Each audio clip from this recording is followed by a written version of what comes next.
আসসালামু আলাইকুম। যে যেখানে যে অবস্থা থেকে আমাদেরকে শুনতে দেখতে পাচ্ছেন সবাইকে জানাচ্ছি ভালোবাসা, সবাইকে জানাচ্ছি শুভেচ্ছা। আমাদের ভালো থাকুন, ভালো রাখুন এই প্রোগ্রাম থেকে।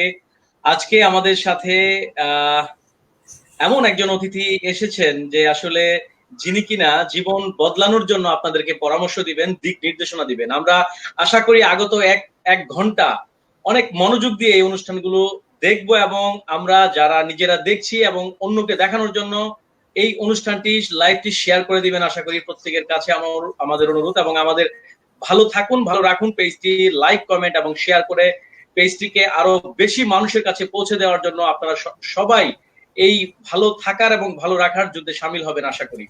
সুপ্রিয় বন্ধুরা, আমরা শুনছিলাম বিদ্যালয় মোদের বিদ্যালয়, এখানে সভ্যতারই ফুল ফোটানো হয়।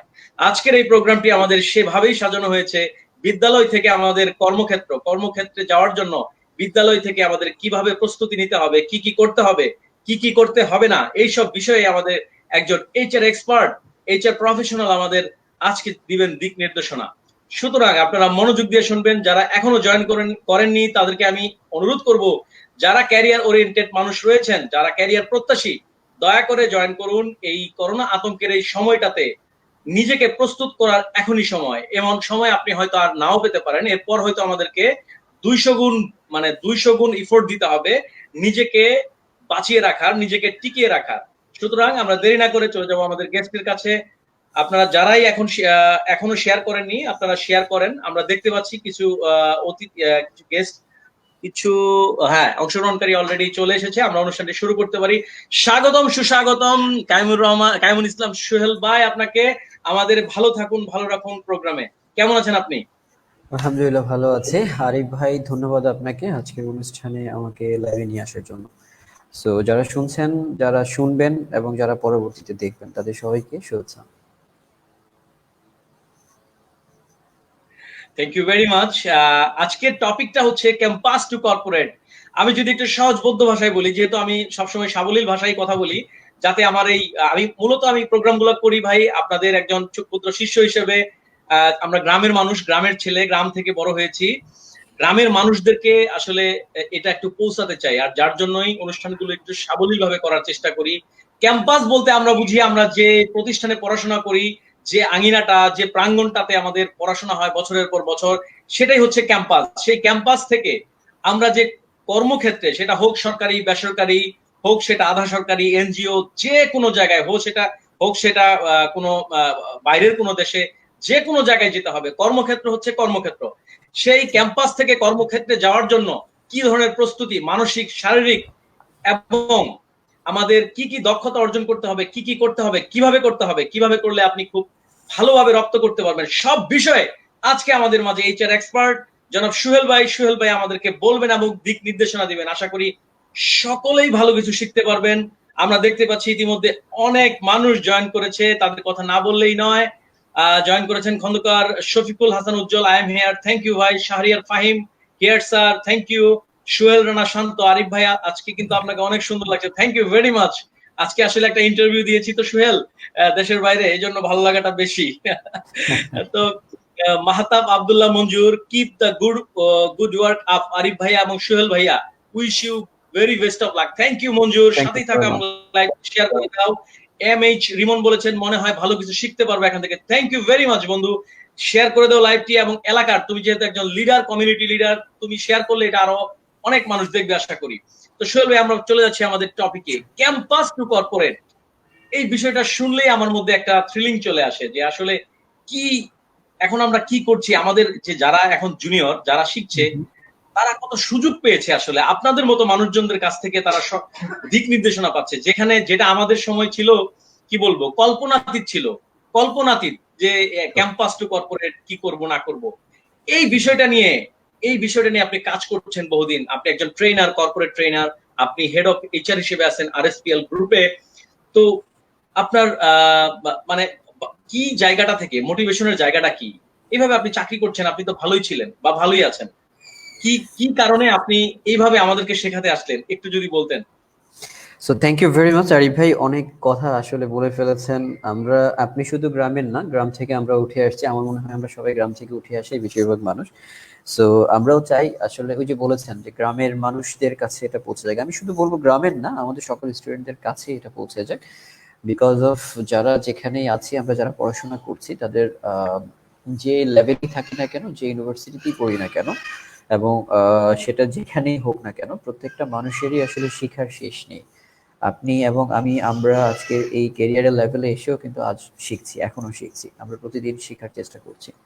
তো নতুন কোনো কিছু শিখতে আসলে কোনো লেভেলের আমি বলবো যে আসলে বাধ্যবাধকতা নেই যে এটা শুধুমাত্র একটা জায়গাতে স্থির থাকতে হবে, একটা নির্দিষ্ট জায়গায় গিয়ে পৌঁছে দিতে হবে। আমরা সব জায়গায় পৌঁছে দিতে চাই এবং আমরা সব জায়গায় পৌঁছাতে চাই।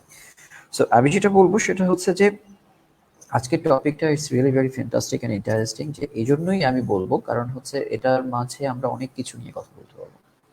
একটা স্টুডেন্ট সে তার ক্যাম্পাস লাইফটা থেকে শুরু করে কিভাবে প্রিপারেশন নিয়ে তার কর্পোরেট লাইফে সে নিজেকে নিয়ে আসবে, এই পুরো জার্নিটা, এটা কিন্তু একদিনের জার্নি নয়।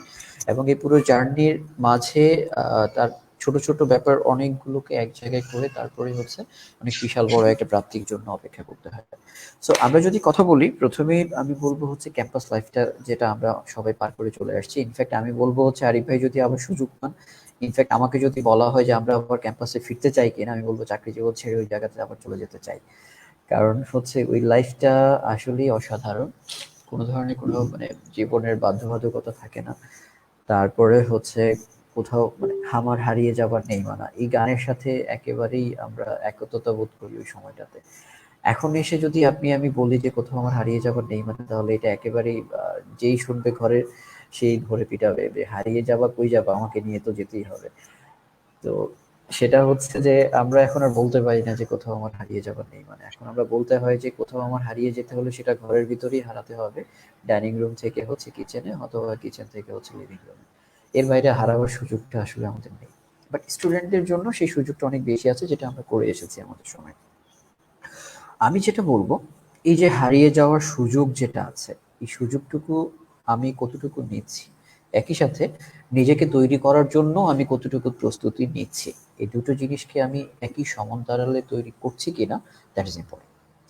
আমি যেমন জীবনটাকে উপভোগ করব, ডেফিনেটলি করব এবং করতে হবে, ঠিক একই রকম ভাবে জীবনটা উপভোগ করার পাশাপাশি পরবর্তী সময়ের যে রেসপন্সিবিলিটিটা আমার কাঁধে আসবে, আমি সেটার জন্য নিজেকে তৈরি রাখছি কিনা, আজকে থেকে তৈরি হচ্ছি কিনা, সেটার প্রতি আমাকে ফোকাস রাখতে হবে। দেখেন, আমরা যারা বিসিএস করতে চাই, আমরা বিসিএস এর জন্য যারা প্রস্তুতি নিচ্ছি, মোস্ট অফ দ্য টাইম যারা যারা বিসিএস এ ভালো করেছেন, যারা যারা বিসিএস এ টিকেছেন, আপনারা যদি আমরা তাদের যে অনুপ্রেরণামূলক গল্পগুলো যদি শুনি, তাদের জীবনের স্টোরিগুলো যদি শুনি, আমরা মোস্ট অফ দ্য টাইমই দেখেছি তার প্রত্যেকেই ইউনিভার্সিটি শুরু থেকেই বা তার আগে থেকেই তাদের একটা লাইফের মতো থাকে যে I would be a government service holder. So আমি যখন ঠিক করে নিচ্ছি বিসিএস হোল্ডার যারা হচ্ছেন, যারা হয়েছেন এবং যারা হবেন, তারা প্রত্যেকেই একটা মানে লক্ষ্য ঠিক করে নেয় যে আমার এখানে যেতেই হবে। সো যাওয়ার জন্য তারা কি করে, ইন্টারমিডিয়েট লেভেল থেকে কেউ শুরু করে পড়াশোনা, কেউ অনার্স ফার্স্ট ইয়ার থেকে শুরু করে পড়াশোনা। আপনি দেখবেন তারা দেখা যাচ্ছে যে বাসায় পড়াশোনার মানে রেগুলার ইউনিভার্সিটি পড়াশোনার পাশাপাশি তারা আবার কি করছে যে কোচিং করছে, বড় ভাইদের যারা অলরেডি বিসিএস এ চলে গেছে তাদের মেন্টরশিপ নিচ্ছে, কিংবা অন্যান্য যারা প্রিপারেশন নিচ্ছে ভালো নিচ্ছে, তাদের কাছে গিয়ে তাদের থেকে শিখছে কি করা যাচ্ছে। So this is a process. এই প্রসেসটা যখন সে কি করছে, ঠিক মতো প্রত্যেকটা স্টেপ পার করছে, দেখা যাচ্ছে আমার কিছু পরিচিত স্টুডেন্ট আছে, তারা এটা অনার্স লেভেল শেষ করেই দেখা যাচ্ছে বিসিএস এ তাদের হয়ে যাচ্ছে, মাস্টার্সটা শেষ করতে হচ্ছে না।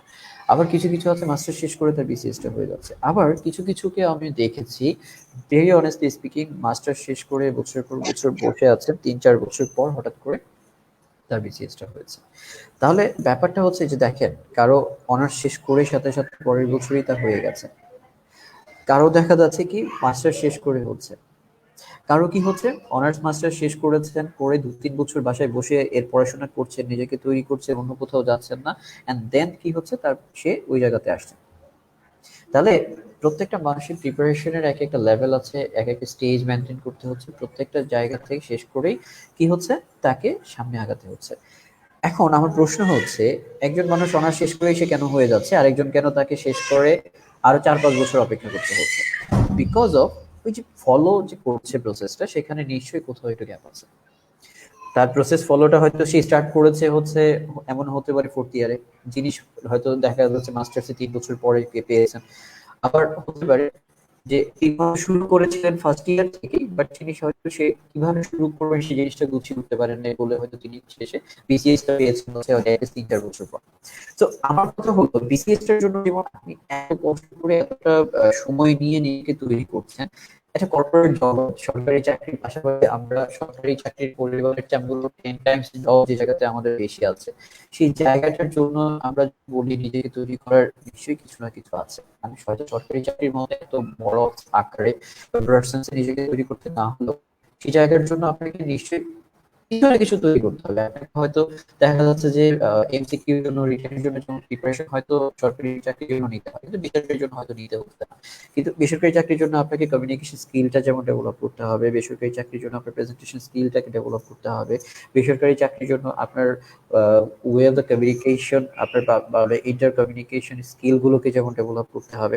আপনি আপনার দেখা যাচ্ছে বিভিন্ন কলিগদের সাথে কিভাবে যোগাযোগ করবেন, তাদেরকে কিভাবে আপনি কোন একটা বিষয় নেগোসিয়েশন কিভাবে করবেন, মানে সোজা কথাই হচ্ছে এই জায়গায় আপনাকে অসংখ্য সফট স্কিলের সমন্বয়ে কাজ করতে হবে। সো এই সফট স্কিল গুলোকে ডেভেলপ করার জন্য আপনাকে আপনার দৈনন্দিন দিনের সময়ের অল্প কিছু সময় আস্তে আস্তে করে ইনভেস্ট করলেই দেখা যাচ্ছে হয়ে যাচ্ছে। সো কি করবেন আপনি ইনভেস্ট করতে গিয়ে, সেটা হচ্ছে, আমি যদি আমার কথা বলি, আমি জাস্ট নিজেকে এক্সাম্পল এই জন্যই দিচ্ছি বিকজ আমি আমাকে হয়তো ভালো চিনি, আমি হয়তো অন্য কাউকে এখানে নিয়ে আসলে যতটা সহজে এক্সাম্পল দিতে পারবো তার চেয়ে বেশি নিজেকে দিয়ে দিতে পারবো। আমি আমার লাইফে প্রচুর স্টুডেন্ট লাইফে যখন ছিলাম, আমি স্টুডেন্ট লাইফে প্রচুর দেখা যাচ্ছে সোশ্যাল অর্গানাইজেশন যেগুলো ছিল এগুলো আমি করার চেষ্টা করেছি। ওয়াই? আমার এগুলো করতে ভালো লাগতো, মানুষের সাথে মিশতাম, মানুষের সাথে কথা বলতে পছন্দ করতাম, মানুষের কাছে যেতাম, মানুষকে বোঝার চেষ্টা করতাম। তো সেটা করতে গিয়ে যেটা হয়েছে, আমি খোঁজার চেষ্টা করেছি যে কোথায় গিয়ে আমি হয়তো মানুষের সাথে মিশতে পারবো। সো আমি শুরু করেছিলাম হচ্ছে আমার জার্নি, আমি খুব ছোটবেলায় যদি বলি, আমার মনে হয় ক্লাস 6 বা 7-এ আমি এই শুরু করেছিলাম। আমি আমার গ্রামের যে স্কুল ছিল সেই স্কুলে আমার মনে আছে এখনো, আমাদের এমপি মহোদয় আসবেন। সো এমপি মহোদয়কে মানপত্র পড়তে হবে তখনকার সময়ে, এগুলো খুব মানে যারাই আসতেন স্কুল বা কলেজগুলোতে আমাদের সময়গুলোতে, আমি জানি না এখন হয় কিনা বা আমি আসলে খুব কমই দেখেছি, তখনকার সময় মানে মানপত্র পড়ে তাকে সেই মানপত্রটুকু তুলে দেওয়া এটা অনেক বড় একটা সম্মানের ব্যাপার ছিল। আমার মনে হয় আরিফ ভাই আপনারও মনে পড়বে, আপনারা ওইগুলো সবগুলোই করেছেন, দেখেছেন। তো আমার শুরুটা হয়েছিল হচ্ছে আমার মেবি ক্লাস 6-7 এর সময়টাতে। তো সেই সময়ে আমি আমাদের মাননীয় মন্ত্রী মহোদয় আসবেন, তো আমাদের স্কুল থেকে ঠিক করা হলো মানপত্র পড়া হবে, কে পড়বে। তো সামহাও আমাকে সিলেক্ট করা হলো। মন্ত্রী মহোদয় স্টেজে বসে আছেন, আমি কথা বলছি, আমার পা ওদিক দিয়ে কেঁপে মনে করেন যে স্টেজ সহ বোধহয় ভূমিকম্প হয়ে যাচ্ছে পায়ের কাঁপুনিতে। So and then I feel যে ওকে, আমাকে কথা বলার জন্য আমি ভেবেছিলাম, যখন আমাকে বলেছিল একটা মানপত্র পড়তে হবে, আমি ভেবেছিলাম ওকে 2-3টা লাইন পড়তে হবে, ইটস ওকে, এটা কোনো ব্যাপারই না। এন্ড দেন যখন স্টেজে উঠলাম এন্ড সেই ভূমিকম্প যখন শুরু হলো, দেন আই রিয়েলাইজ যে কথা বলাটা আসলে এত সহজ নয়। কথা বলাটা হচ্ছে একটা আর্ট, কথা বলা শিখতে হয়, কথা বলা শিখতে হবে। এন্ড দেন আমি শুরু করলাম যেটা, সেটা হচ্ছে যে আস্তে আস্তে করে কবিতা পড়া। গলা ভালো না তাই গান হয়তো, গান পছন্দ করলেও গান হয়তো কখনো গাইতে পারিনি, গান গাওয়ার সুযোগটা আসলে হয়নি। তো চিন্তা করলাম যে ঠিক আছে, গান তো গাইতে না পারি তাহলে কবিতা তো পড়তে পারবো, ডান ঠিক আছে, কবিতা দিয়েই শুরু করেছি, কবিতা আবৃত্তি করা শুরু করলাম। এন্ড দেন আস্তে আস্তে করে দেখা যাচ্ছে আমি প্রথমে শুরু করেছিলাম হচ্ছে প্রথম আলো বন্ধু সভা দিয়ে, আমি প্রথম আলো বন্ধু সভা করেছি, তারপরে হচ্ছে রোটারি রোটারি অঙ্গনের সাথে জড়িত হয়েছি, তারপরে হচ্ছে ন্যাশনাল ক্যাডেট কর্পের সাথে জড়িত হয়েছি, রেড ক্রিসেন্টের সাথে হয়েছি, রোভার স্কাউটের সাথে জড়িত হয়েছি, এরকম অসংখ্য প্রায় 11-12টা মতো সংগঠনের সাথে আমি জড়িত হয়েছি। তো প্রত্যেকটা সংগঠনের আমার কিছু মানে লার্নিং ছিল।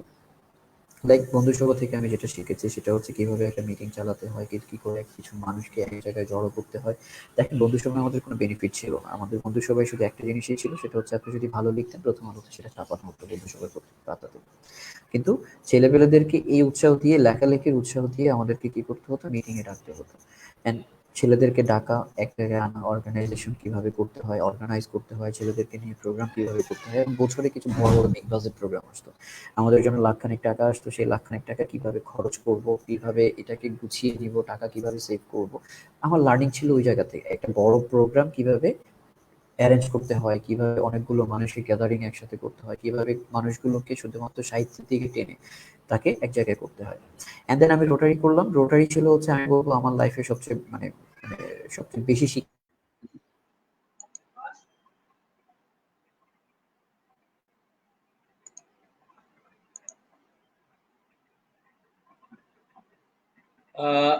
দর্শক, আমার মনে হয় একটু আমাদের গেস্টের যে ইয়াটা ওইখানে একটু নেটের সমস্যা হচ্ছে। আমরা খুব দ্রুতই আবার ফিরবো, আশা করি খুব দ্রুতই আবার ফিরবো। সাথেই থাকুন, হতাশ হওয়ার কিছু নেই। খুব খুব তাড়াতাড়ি আবার ফিরবো।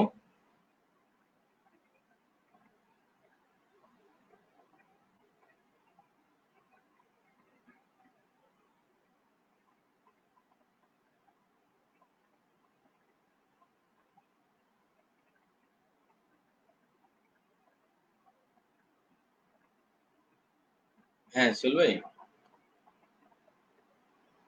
Hello hello. জি, সুপ্রিয় দর্শক, আমরা আবারও ব্যাক করেছি। ওই একটু নেটে প্রবলেম হতেই পারে প্রবলেম। তো এটা নিয়ে হতাশ হওয়ার কিছু নেই। আবারও আপনারা জয়েন করবেন আশা করি। তো সোহেল ভাই, আপনি যেটা বলছিলেন, আমি চাচ্ছি, দর্শক এখানে অলরেডি প্রশ্ন করা শুরু করে দিয়েছে। তো আমরা যদি একটু প্রশ্নের পাশাপাশি না যাই, তাহলে আমার মনে হয় যে আমরা এই মানে অল্প সময়ে এটা কভার করতে পারবো না। যে কথাগুলো আপনি বলছিলেন সেগুলোই এখানে প্রশ্ন চলে এসেছে। জাস্ট আপনি শুধু এই গাইডটা করে দেন, আপনার অভিজ্ঞতাটা দিয়ে একটু গাইডটা করে দেন। প্রশ্নগুলো আমি, যদি আপনি অনুমতি দেন, আমি পড়ি প্রশ্নগুলো। Sure sure please. এবং ইনফ্যাক্ট এখানে যে সকল প্রশ্ন আছে এই প্রশ্নগুলো থেকে আমি যদি সব আনসার করতে না পারি, আমি বলছি যে আমি হয়তো পরবর্তীতে আনসার গুলো করে নিব। আর আরেকটা হচ্ছে, আমার মনে হয় এটাকে একটু দুই একজন প্রশ্ন করছি আমাকে একটু মেসেঞ্জারে পাঠিয়েছেন যে এখানে কমেন্ট করতে পারছেন না। সো আমার মনে হয় এটা একটু পাবলিক করে দিলে ভালো হয়, যেন সবাই কমেন্ট করতে পারে।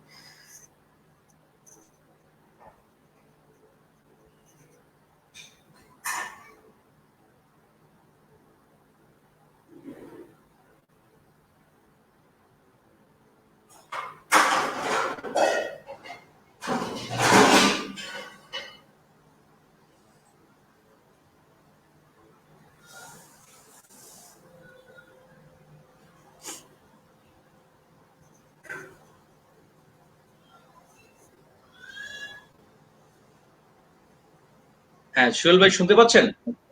হ্যাঁ হ্যাঁ, আপনি বোধহয় একটু somehow ইয়ে হয়ে গিয়েছিলেন। ঠিক আছে, এখন শুনতে পাচ্ছি।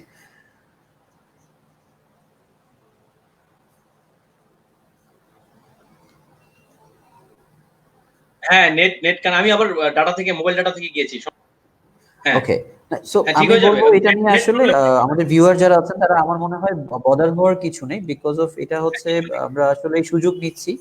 ইন্টারনেটের সুযোগে একটা সময় হয়তো এই ক্লাসটা আমরা মাঝে মাঝে, যেটা হতো কি যে আমরা একটা হল রুমে বসে 100 জন মিলে হয়তো একটা ট্রেনিং করতাম।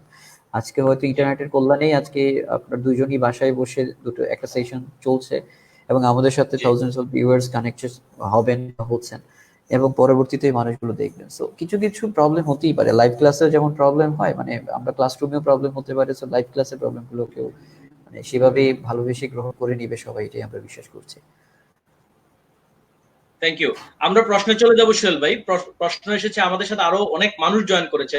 রাসেল এ কাউসার খুবই একজন প্রতিভাবান লেখক, স্কিল ডেভেলপমেন্টের। আমি ফলো করি আপনাকে, রাসেল এ কাউসার। আমি চাই আমাদের ভালো থাকুন ভালো রাখুন গ্রুপে আপনিও লিখুন, আপনার লেখাগুলো এখানেও দিন, এটাও আমি চাই। আপনার অনেক লেখা আমি অবশ্যই কপি করে আপনার ক্রেডিট দিয়ে আমি দেই, আপনি খেয়াল করেন কিনা জানি না। শফিকুর রহমান গুরু আমাদের একজন, উনি লিখেছেন, আসসালামু আলাইকুম। ওয়ালাইকুম আসসালাম গুরু, সাথেই থাকুন। কোন প্রশ্ন চাচ্ছি আপনার কাছ থেকে। খন্দকার শফিকুল হাসান উজ্জ্বল লিখেছেন, সবাই বলে মামা চাচা না থাকলে চাকরি হয় না, আসলে চাকরি পাওয়ার জন্য এসএসসি টু পোস্ট গ্রাজুয়েশন লাইফটার গুরুত্ব কতটুকু? Extra curricular activities, networking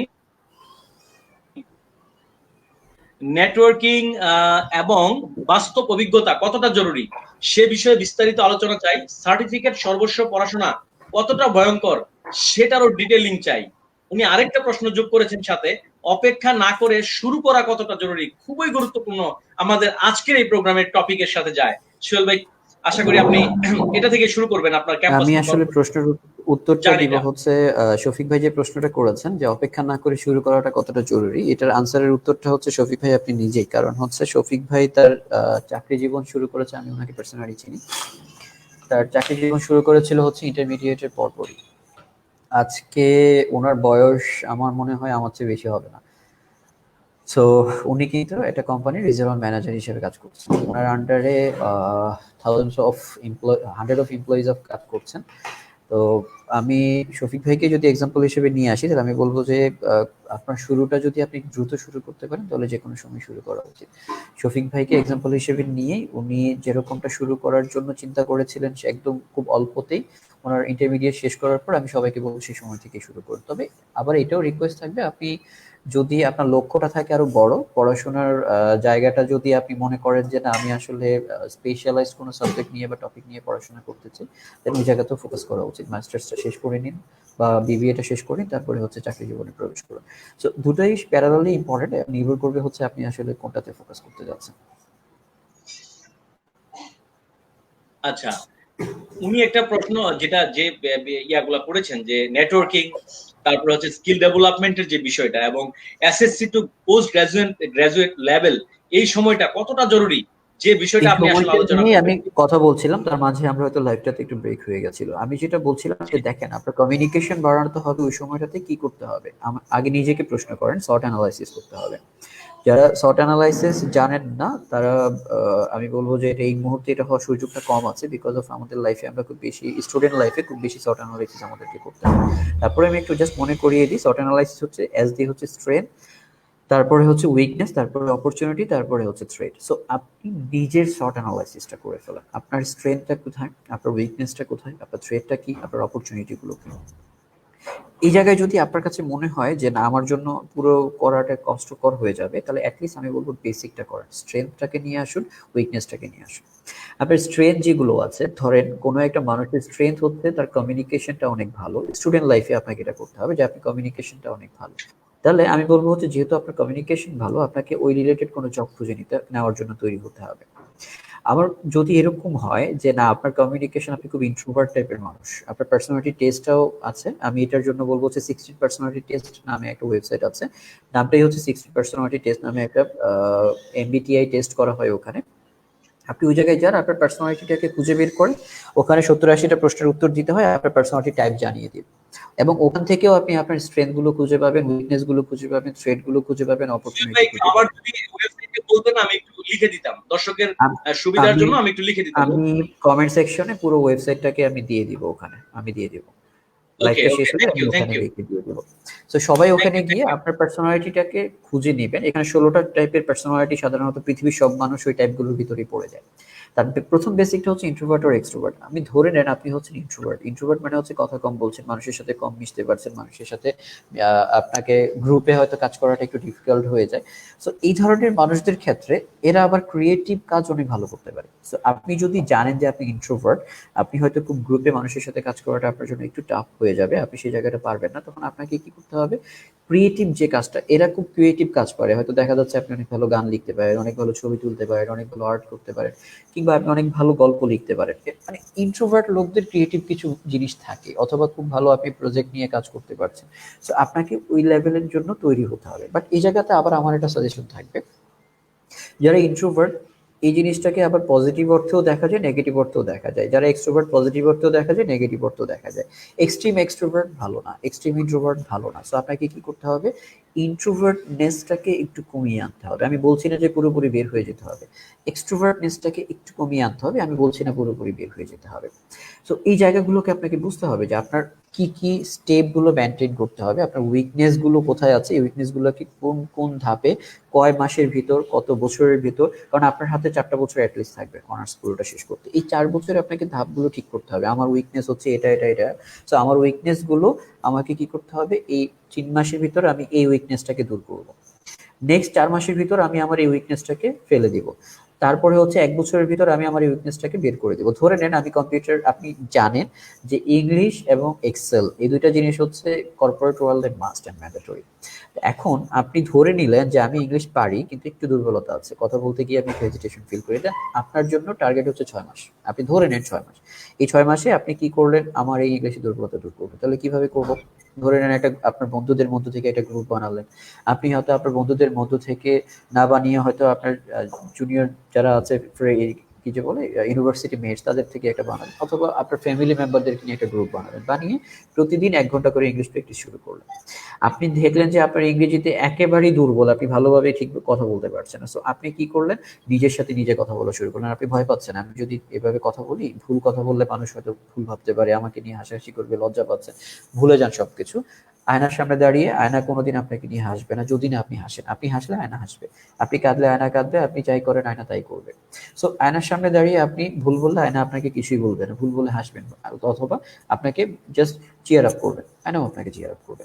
so order হওয়ার কিছু নেই। 1 মাস, 2 মাস, 3 মাস আয়নার সামনে দাঁড়িয়ে প্র্যাকটিস করতে করতে করতে দেখবেন ফ্লুয়েন্সি চলে আসছে।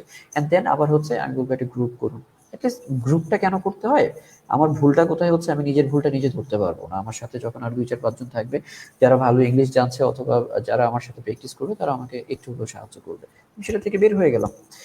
আপনি জানেন হচ্ছে আপনার অফিসে কাজ করতে গেলে দেখা যাচ্ছে কম্পিউটার চালানোটা হচ্ছে ম্যান্ডেটরি। সো আপনি ঠিক করলেন যে আগামী 6 মাসের ভিতর, 1 বছরের ভিতরে আমি কম্পিউটারটা শিখ করে ফেলবো। প্রথমে ইংলিশটা শিখ করবো হচ্ছে 1 বছরের মধ্যে, তার পরবর্তী 1 বছরের মধ্যে হচ্ছে আমি পুরোপুরি কম্পিউটার চালানো শিখে নিব। এখন কম্পিউটার চালানো শিখে নিব, এটা হচ্ছে একটা টার্গেট, কিন্তু এই টার্গেটটা মানে শেষ নয়, এই টার্গেটটাকে আপনাকে ছোট ছোট অংশে ভাগ করতে হবে। একটা কম্পিউটার মানে অনেক কিছু আছে। আমি কম্পিউটারে গানও শুনতে পারি, মুভিও দেখতে পারি, কম্পিউটারে হচ্ছে ফেসবুকিংও করতে পারি, আবার এই কম্পিউটার দিয়ে আমি মানে দেখা যাচ্ছে বিশাল বড় বড় ডাটা নিয়ে অ্যানালাইসিসও করতে পারি।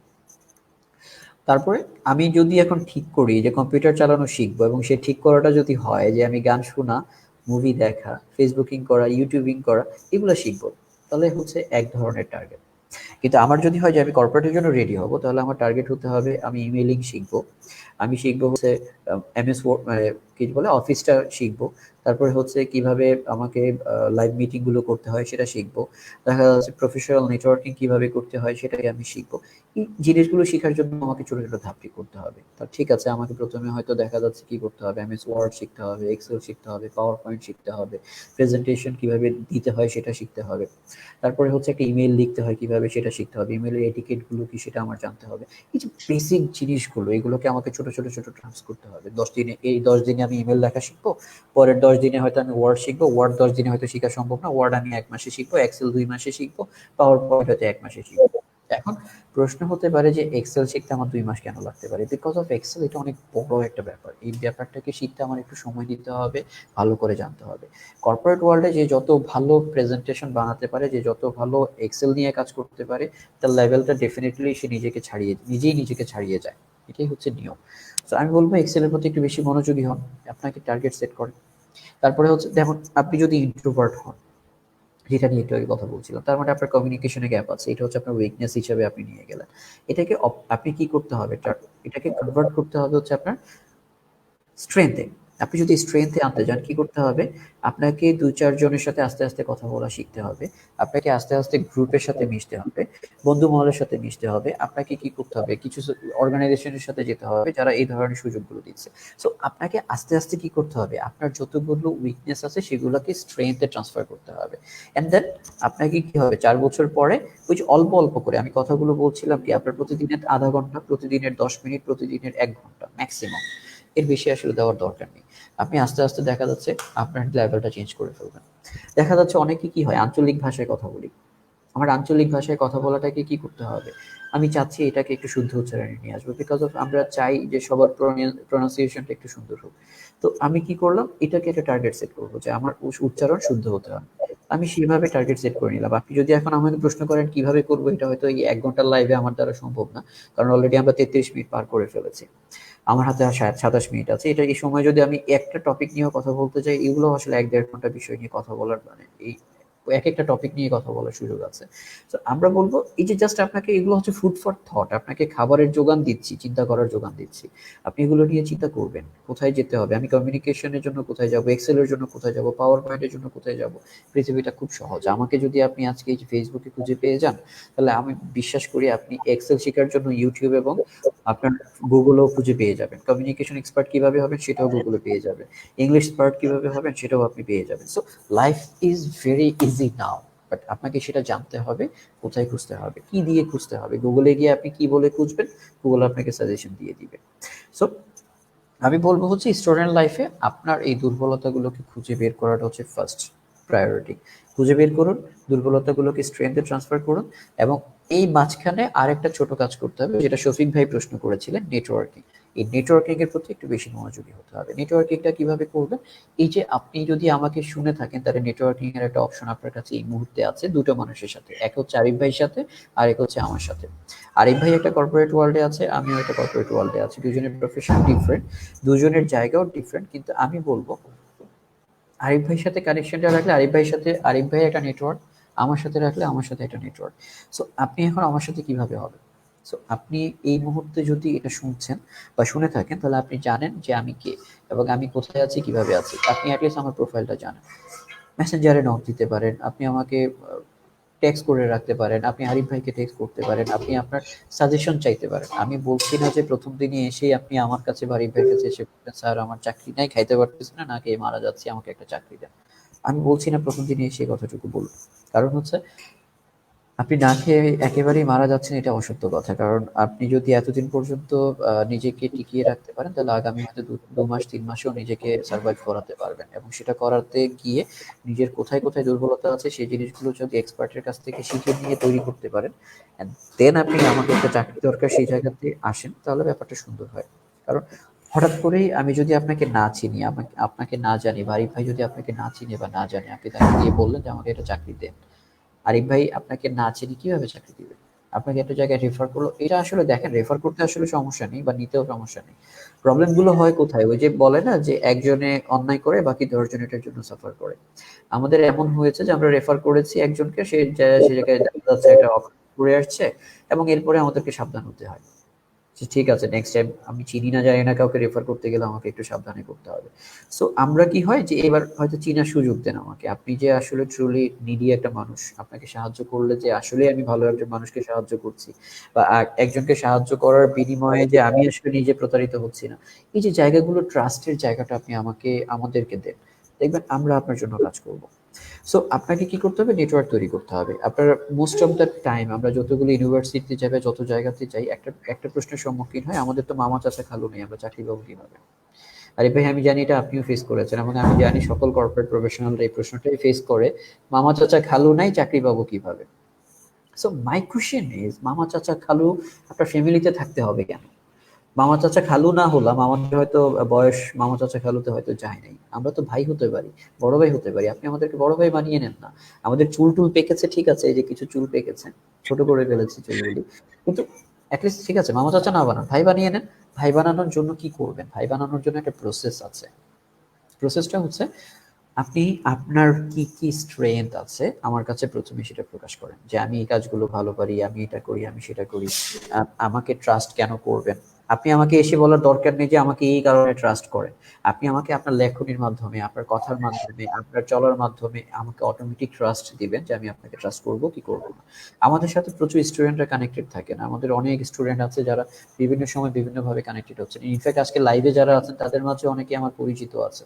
তো তাদের যারা আছেন তারা সবাই আমার ট্রাস্টেড মানুষ, আমি সবাইকে বিশ্বাস করি। এরা এখন পড়াশোনা করছে, পড়াশোনা শেষ করলে আমি বলছি আমি তাদেরকে হেল্প করার জন্য আমার লেভেল থেকে সর্বোচ্চ করব, এবং ইনফ্যাক্ট আমি করছি। এবং আমার হয়তো আমি বলবো না এটা গর্ব করে বলছি, বা আমার মাধ্যমে হয়তো অনেকের চাকরি হওয়ার কিছুটা সুযোগ তৈরি হয়েছে এই পর্যন্ত। এগুলো প্রত্যেকটাই হয়েছে, আমি বলছি না যে আমি করে দিয়েছি, প্রত্যেকটাই হচ্ছে যারাই পেয়েছেন, যারা পাচ্ছেন, যারা পাবেন, প্রত্যেকের নিজের গুণেই এগুলো হচ্ছে। আমরা আসলে কাউকে চাকরি নিয়ে দিই না, আমরা কাউকে বলি না যে তাকে নিতেই হবে, আমরা তাকে রেফার করি একটা জায়গায়, হয়তো যাওয়ার সুযোগ করে দিই। এই যে যাওয়ার সুযোগ করে দেওয়ার জায়গাটা আপনাকে নিতে হবে, এটাই হচ্ছে নেটওয়ার্কিং। কোথায় করবেন? দুইটা জায়গায় আছে, একটা হচ্ছে ফেসবুক আর একটা হচ্ছে লিঙ্কডইন। ফেসবুকে এসে আমি বলবো হচ্ছে যে আপনি একটু আমাদেরকে না জ্বালালেই ভালো হয়। ফেসবুকটা হচ্ছে সবাই নিজের ব্যক্তিগত কাজে ব্যবহার করার চেষ্টা করে, বাট লিঙ্কডইনটা একদম ওপেন। লিঙ্কডইনটা একদম ওপেন। লিঙ্কডইনে আসুন, লিঙ্কডইনে আপনি নিজের একটা ভালো প্রোফাইল তৈরি করুন, লিঙ্কডইনে এসে আমাদেরকে সুন্দর সুন্দর প্রশ্ন করুন, আপনার সুন্দর সুন্দর লিখে আমাদেরকে ট্যাগ করুন, সুন্দর সুন্দর লেখাগুলোর মতামত আমাদের কাছে চান। এগুলো ডেফিনেটলি আপনি করতে পারেন, এবং এই প্রত্যেকটা জিনিসের মাধ্যমেই আপনি দেখা যাচ্ছে আমাদের কাছাকাছি আসতে পারবেন। সো আপনাকে এখন তাহলে আরেকটা জিনিস শিখিয়ে দিলাম, কি সেটা হচ্ছে যে নেটওয়ার্কিং করা। নেটওয়ার্কিংটা করবেন কোথায়? লিঙ্কডইনে করবেন। প্রথম জায়গা হচ্ছে প্রায়োরিটি ওখানে। লিঙ্কডইনে করবেন এবং লিঙ্কডইনের পর কোথায় করবেন? ফেসবুকে করবেন। ফেসবুকে ডিস্টার্ব করবেন না। ফেসবুকে অনেকেই দেখেছি ডিস্টার্ব করেন।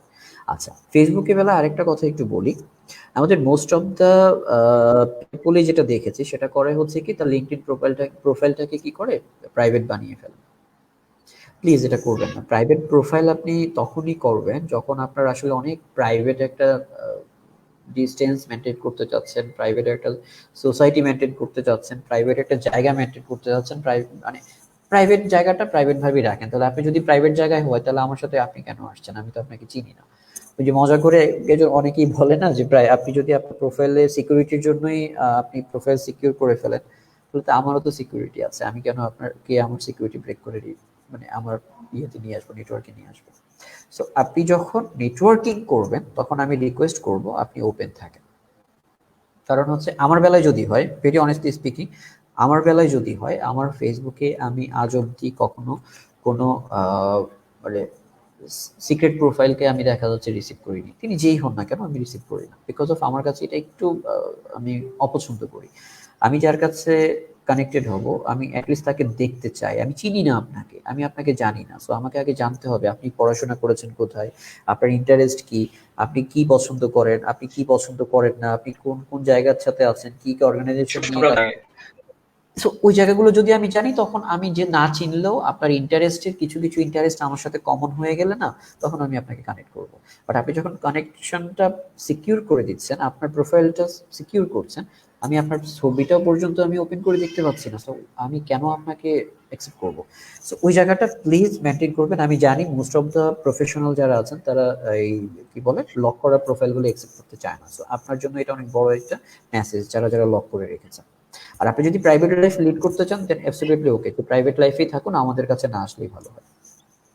লিঙ্কডইন এটা অনেক বড় একটা জায়গা। লিঙ্কডইনের যে প্রোফাইলটা এটা হচ্ছে একটা সিভির মতো। আপনার সিভিতে যা থাকবে লিঙ্কডইনও তাই থাকবে।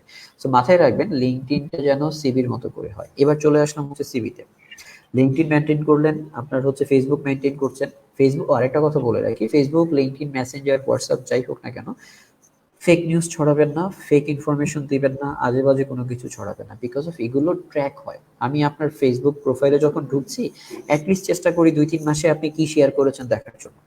সো আমার কাছে যদি কোনো কিছু এমন কিছু মনে হয় যে এটা আমার থটের সাথে যায় না, বা সোসাইটি থটের সাথে যায় না, বা বেসিক থটের সাথে এটা ম্যাচ করে না, তাহলে আমি দেখা যাচ্ছে আপনার সাথে আমি কোনোভাবেই কানেক্টেড হব না। সো ওই জায়গাটা তো আপনি সাবধানে থাকবেন, আমি কি শেয়ার করছি, কি বলছি, কি লিখছি, এই জায়গাটাতে যেন সাবধানে থাকি। এরপরে বললাম সিভি। নেটওয়ার্কিং করার পাশাপাশি আপনি যখন কোনো একজন লোক হঠাৎ করে দেখা গেল, আমি বললাম যে ভাই তোমার সিভিটা দিও তো আমাকে, আপনার সিভি যদি রেডি না থাকে আমাকে সিভি দিবেন কোথা থেকে? সো আপনার সিভিটা ফার্স্ট ইয়ার হোক বা সেকেন্ড ইয়ারই হোক, সাথে সাথে রেডি করে ফেলবেন। দেখুন প্রচুর ছেলে মেয়ে আমি চিনি ইন্টারমিডিয়েট শেষ করে চাকরি করছে। কোথায় করছে? বিভিন্ন, দেখা যাচ্ছে সুপার শপগুলোতে করছে, বিভিন্ন দেখা যাচ্ছে মেগা শপগুলোতে করছে। বাংলাদেশে এখন চাকরির ক্ষেত্রটা অনেক বড় হয়ে গেছে।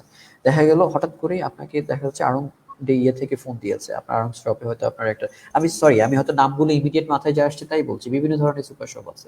সো দেখা যাচ্ছে স্বপ্ন থেকে বলছে, বা মিনা বাজার থেকে লোক চাইতেছে, যে কোনো জায়গা থেকে লোক চাইলো, আপনার একটা সিভি চাইলো, আপনার একটা অপরচুনিটি আছে, ১০-১২ হাজার টাকা চাকরির একটা সুযোগ আছে। এখন আমার প্রশ্ন হচ্ছে আপনি কি করবেন নাকি করবেন না? এরা কিন্তু এগুলো সবগুলো পার্ট টাইমের জব। শফিক ভাই যে প্রশ্নটা করেছিলেন যে শুরু করবেন কখন, আপনি শুরু করে দিন। আপনার জন্য যদি সময় থাকে, আপনার হাতে ৪-৫ ঘন্টা, প্লিজ শুরু করে দিন। আপনি মাসে যদি ৮-১০ হাজার টাকা কামাতে পারেন বা ১২ হাজার টাকা কামাতে পারেন, নিজের খরচটা তো চলছে, ফ্যামিলিকে একটা প্রেশার দিলেন না, নিজের মতো করে চলছেন, একটা এক্সপিরিয়েন্স নিচ্ছেন, এন্ড দেন ওই এক্সপিরিয়েন্সটা আপনার সিভিতে আপনি অ্যাড করতে পারছেন ফিউচারের জন্য। কি হয়, আপনি যখন মাস্টার্স করবেন তখন অটোমেটিক আপনার সিভিতে কি হয়, ৬-৭ বছরের একটা কি হয় এক্সপিরিয়েন্স আপনার যোগ হয়ে গেছে। সো ওইটা আপনাকে প্রচুর ভ্যালু অ্যাড করবে। যে মাস্টার্স শেষ করেছে কোনো কিছু না করে, সে হচ্ছে ফ্রেশার। আপনি মাস্টার্স শেষ করার আগে যদি কোথাও পার্ট টাইমার হিসেবে ২ বছর কাজ করেন, তাহলে কিন্তু আপনি ফ্রেশার নন, আপনি ২ বছর এক্সপিরিয়েন্সের একটা লোক। মাথায় রাখবেন, আপনার সিভিতে এগুলো ভ্যালু অ্যাড করবে।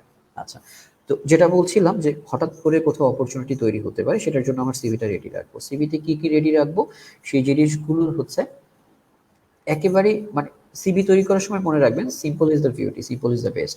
আপনার সিভিটা খুব মানে একদম ওয়েস্টার্ন কালচার ফলো করে বানাবেন, এরকমটাও যেন না হয়। আবার এমনও যেন না হয় যে আমি খুব একদম নিজের মতো করে অন্য বড় ভাইয়ের সিভি থেকে কপি পেস্ট করে বড় ভাইয়ের বাবা মায়ের নাম হুবহু রেখে আমার বাবা মা বড় ভাইয়ের বাবা মাকে আমার বাবা মা বানিয়ে সিভি বানিয়ে সেটা জমা দিয়ে দিয়েছি, এরকমটা যেন না হয়। কারণ আমরা এরকমটা অনেক সিভি পেয়েছি যেখানে হচ্ছে সিভি ছবি হচ্ছে একজনের, বাবা মায়ের নাম হচ্ছে আরেকজনের, ন্যাশনাল আইডিতে বাবা মায়ের নাম হচ্ছে আরেকজনের। তো এটা যেন না হয়। ঠিক আছে, নিজের সিভি নিজের মতো করে তৈরি করে নেবেন। সিভি নিয়ে আমি যদি বলি, আসলে এটা প্রমোট করছি না, রাসেল ভাইয়ের কথা বললেন, রাসেল হচ্ছে জেনারেশন জেড এর খুবই ক্রিয়েটিভ একটা ছেলে। তো জেনারেশন জেড এর সাথে সিভি রাইটিং নিয়ে আমার একটা 2 ঘন্টার সেশন গত কিছুদিন আগেই হয়েছে। আপনারা যারা সিভি রাইটিংটাকে নিয়ে বেসিকটাকে বুঝতে জানতে চান, আমি বলবো জেনারেশন জেড এর আপনারা পেজে গেলে ওটা আমার দেখতে পাবেন, অথবা আমি আজকের এই যে লাইভটা আছে এই লাইভের নিচে আমার একটা সিভি রাইটিং এর উপর আর্টিকেল আছে, আমি সেই আর্টিকেলটাও শেয়ার করে দিব, ওখানেও আপনারা অনেক প্রশ্নের উত্তর পেয়ে যাবেন। বাট সিভি রাইটিং নিয়ে আমি আসলে বেশি কথা বলতে চাই না, আমরা যেহেতু অনেক বড় একটা জার্নি নিয়ে কথা বলছি। আপনার সিভিটা রেডি রাখবেন, সিভিতে কিছু ডুজ এন্ড ডোন্টস আছে, গুগল করলে সব পেয়ে যাবেন। আমি সিভির মাস্টার না, সিভির বেসিকটা নিয়ে আমি হয়তো জানি। সো আমার কাছেও যদি কখনো জানতে চান, আমি হয়তো আপনাদেরকে শেয়ার করবো সিভির কোনো ডুজ এন্ড ডোন্টস নিয়ে, বা জানতে চাইলে আমি সেটাও শেয়ার করে দিব, বাট 1 to 1 সেটা করে ফেলবো। সো সিভি রেডি রাখবেন, সিভি রেডি করার পর প্রফেশনালদেরকে কি করবেন দেখেন, নেটওয়ার্কিংটা যখন করবেন, নেটওয়ার্কিং করার সময় আপনার যিনি মেন্টর হিসেবে যাকে নিচ্ছেন অথবা যার সাথে নেটওয়ার্কিং করছেন, তাকে বলার দরকার নেই যে আমাকে একটা চাকরি দেন। তাকে সিভিটা ফরওয়ার্ড করেও বলতে পারেন যে আমার সিভিটা ঠিক আছে কিনা একটু দেখে নেন। আপনি কিন্তু কি হচ্ছে, সিভির ভুলগুলো খুঁজে বের করতে পারছেন, নেটওয়ার্কিংটাও বাড়তেছে, সিভির ভুলগুলোও খুঁজে বের করছেন, আপনার সিভিটা অলরেডি আপনার যাকে টার্গেট করেছেন তার সাথেও আপনি কি করছেন, শেয়ার করে রাখতে পারছেন। সো এটা হচ্ছে, আপনি জাস্ট কি করতে হবে, একটু সিস্টেমেটিক ওয়েতে সামনে আগাতে হবে, একটা মানুষকে বিরক্ত না করে আপনার প্রতি ইন্টারেস্টটা জড়িয়ে রেখে যেন সেটা কি করা যায়, তাকে আপনার সাথে নেটওয়ার্কিং এর কানেকশনটা যেন কখনো কি হয়, আরো সুন্দর হয়, মধুর থেকে মধুরতর হয়। তারপরে আপনার সিভি রেডি হলো, আপনার হয়তো প্রিপারেশন রেডি হলো, যতগুলো উইকনেস আছে সেটা দুর্বলতাগুলোকে আপনি স্ট্রেংথে নিয়ে আসলেন, করার পর এবার কি করতে হবে, চাকরি খুঁজতে হবে। চাকরি কোথায় খুঁজবেন, চাকরি খোঁজার জন্য আমি বলবো হচ্ছে অনেকগুলো জায়গা আছে। ওই যে নেটওয়ার্ক থেকে খুঁজে নিবেন, লিঙ্কডইন থেকে খুঁজে নিবেন, বাংলাদেশের অনেকগুলো জব পোর্টাল আছে, জব পোর্টালগুলো থেকে খুঁজে নিবেন। সিভি জমা দেওয়ার জন্য অনেকগুলো দেখা যাচ্ছে, আপনারা যদি স্টুডেন্ট হয়ে থাকেন, আপনার ইউনিভার্সিটির কেরিয়ার ক্লাব আছে, কেরিয়ার ক্লাবের কাছে সিভি জমা দিতে পারেন। ইনফ্যাক্ট আপনি দেখা যাচ্ছে বিভিন্ন রিক্রুটমেন্ট এজেন্সি আছে, তাদের কাছে যেতে পারেন, তাদের কাছে আপনি সিভি গুলো দিয়ে রাখতে পারেন।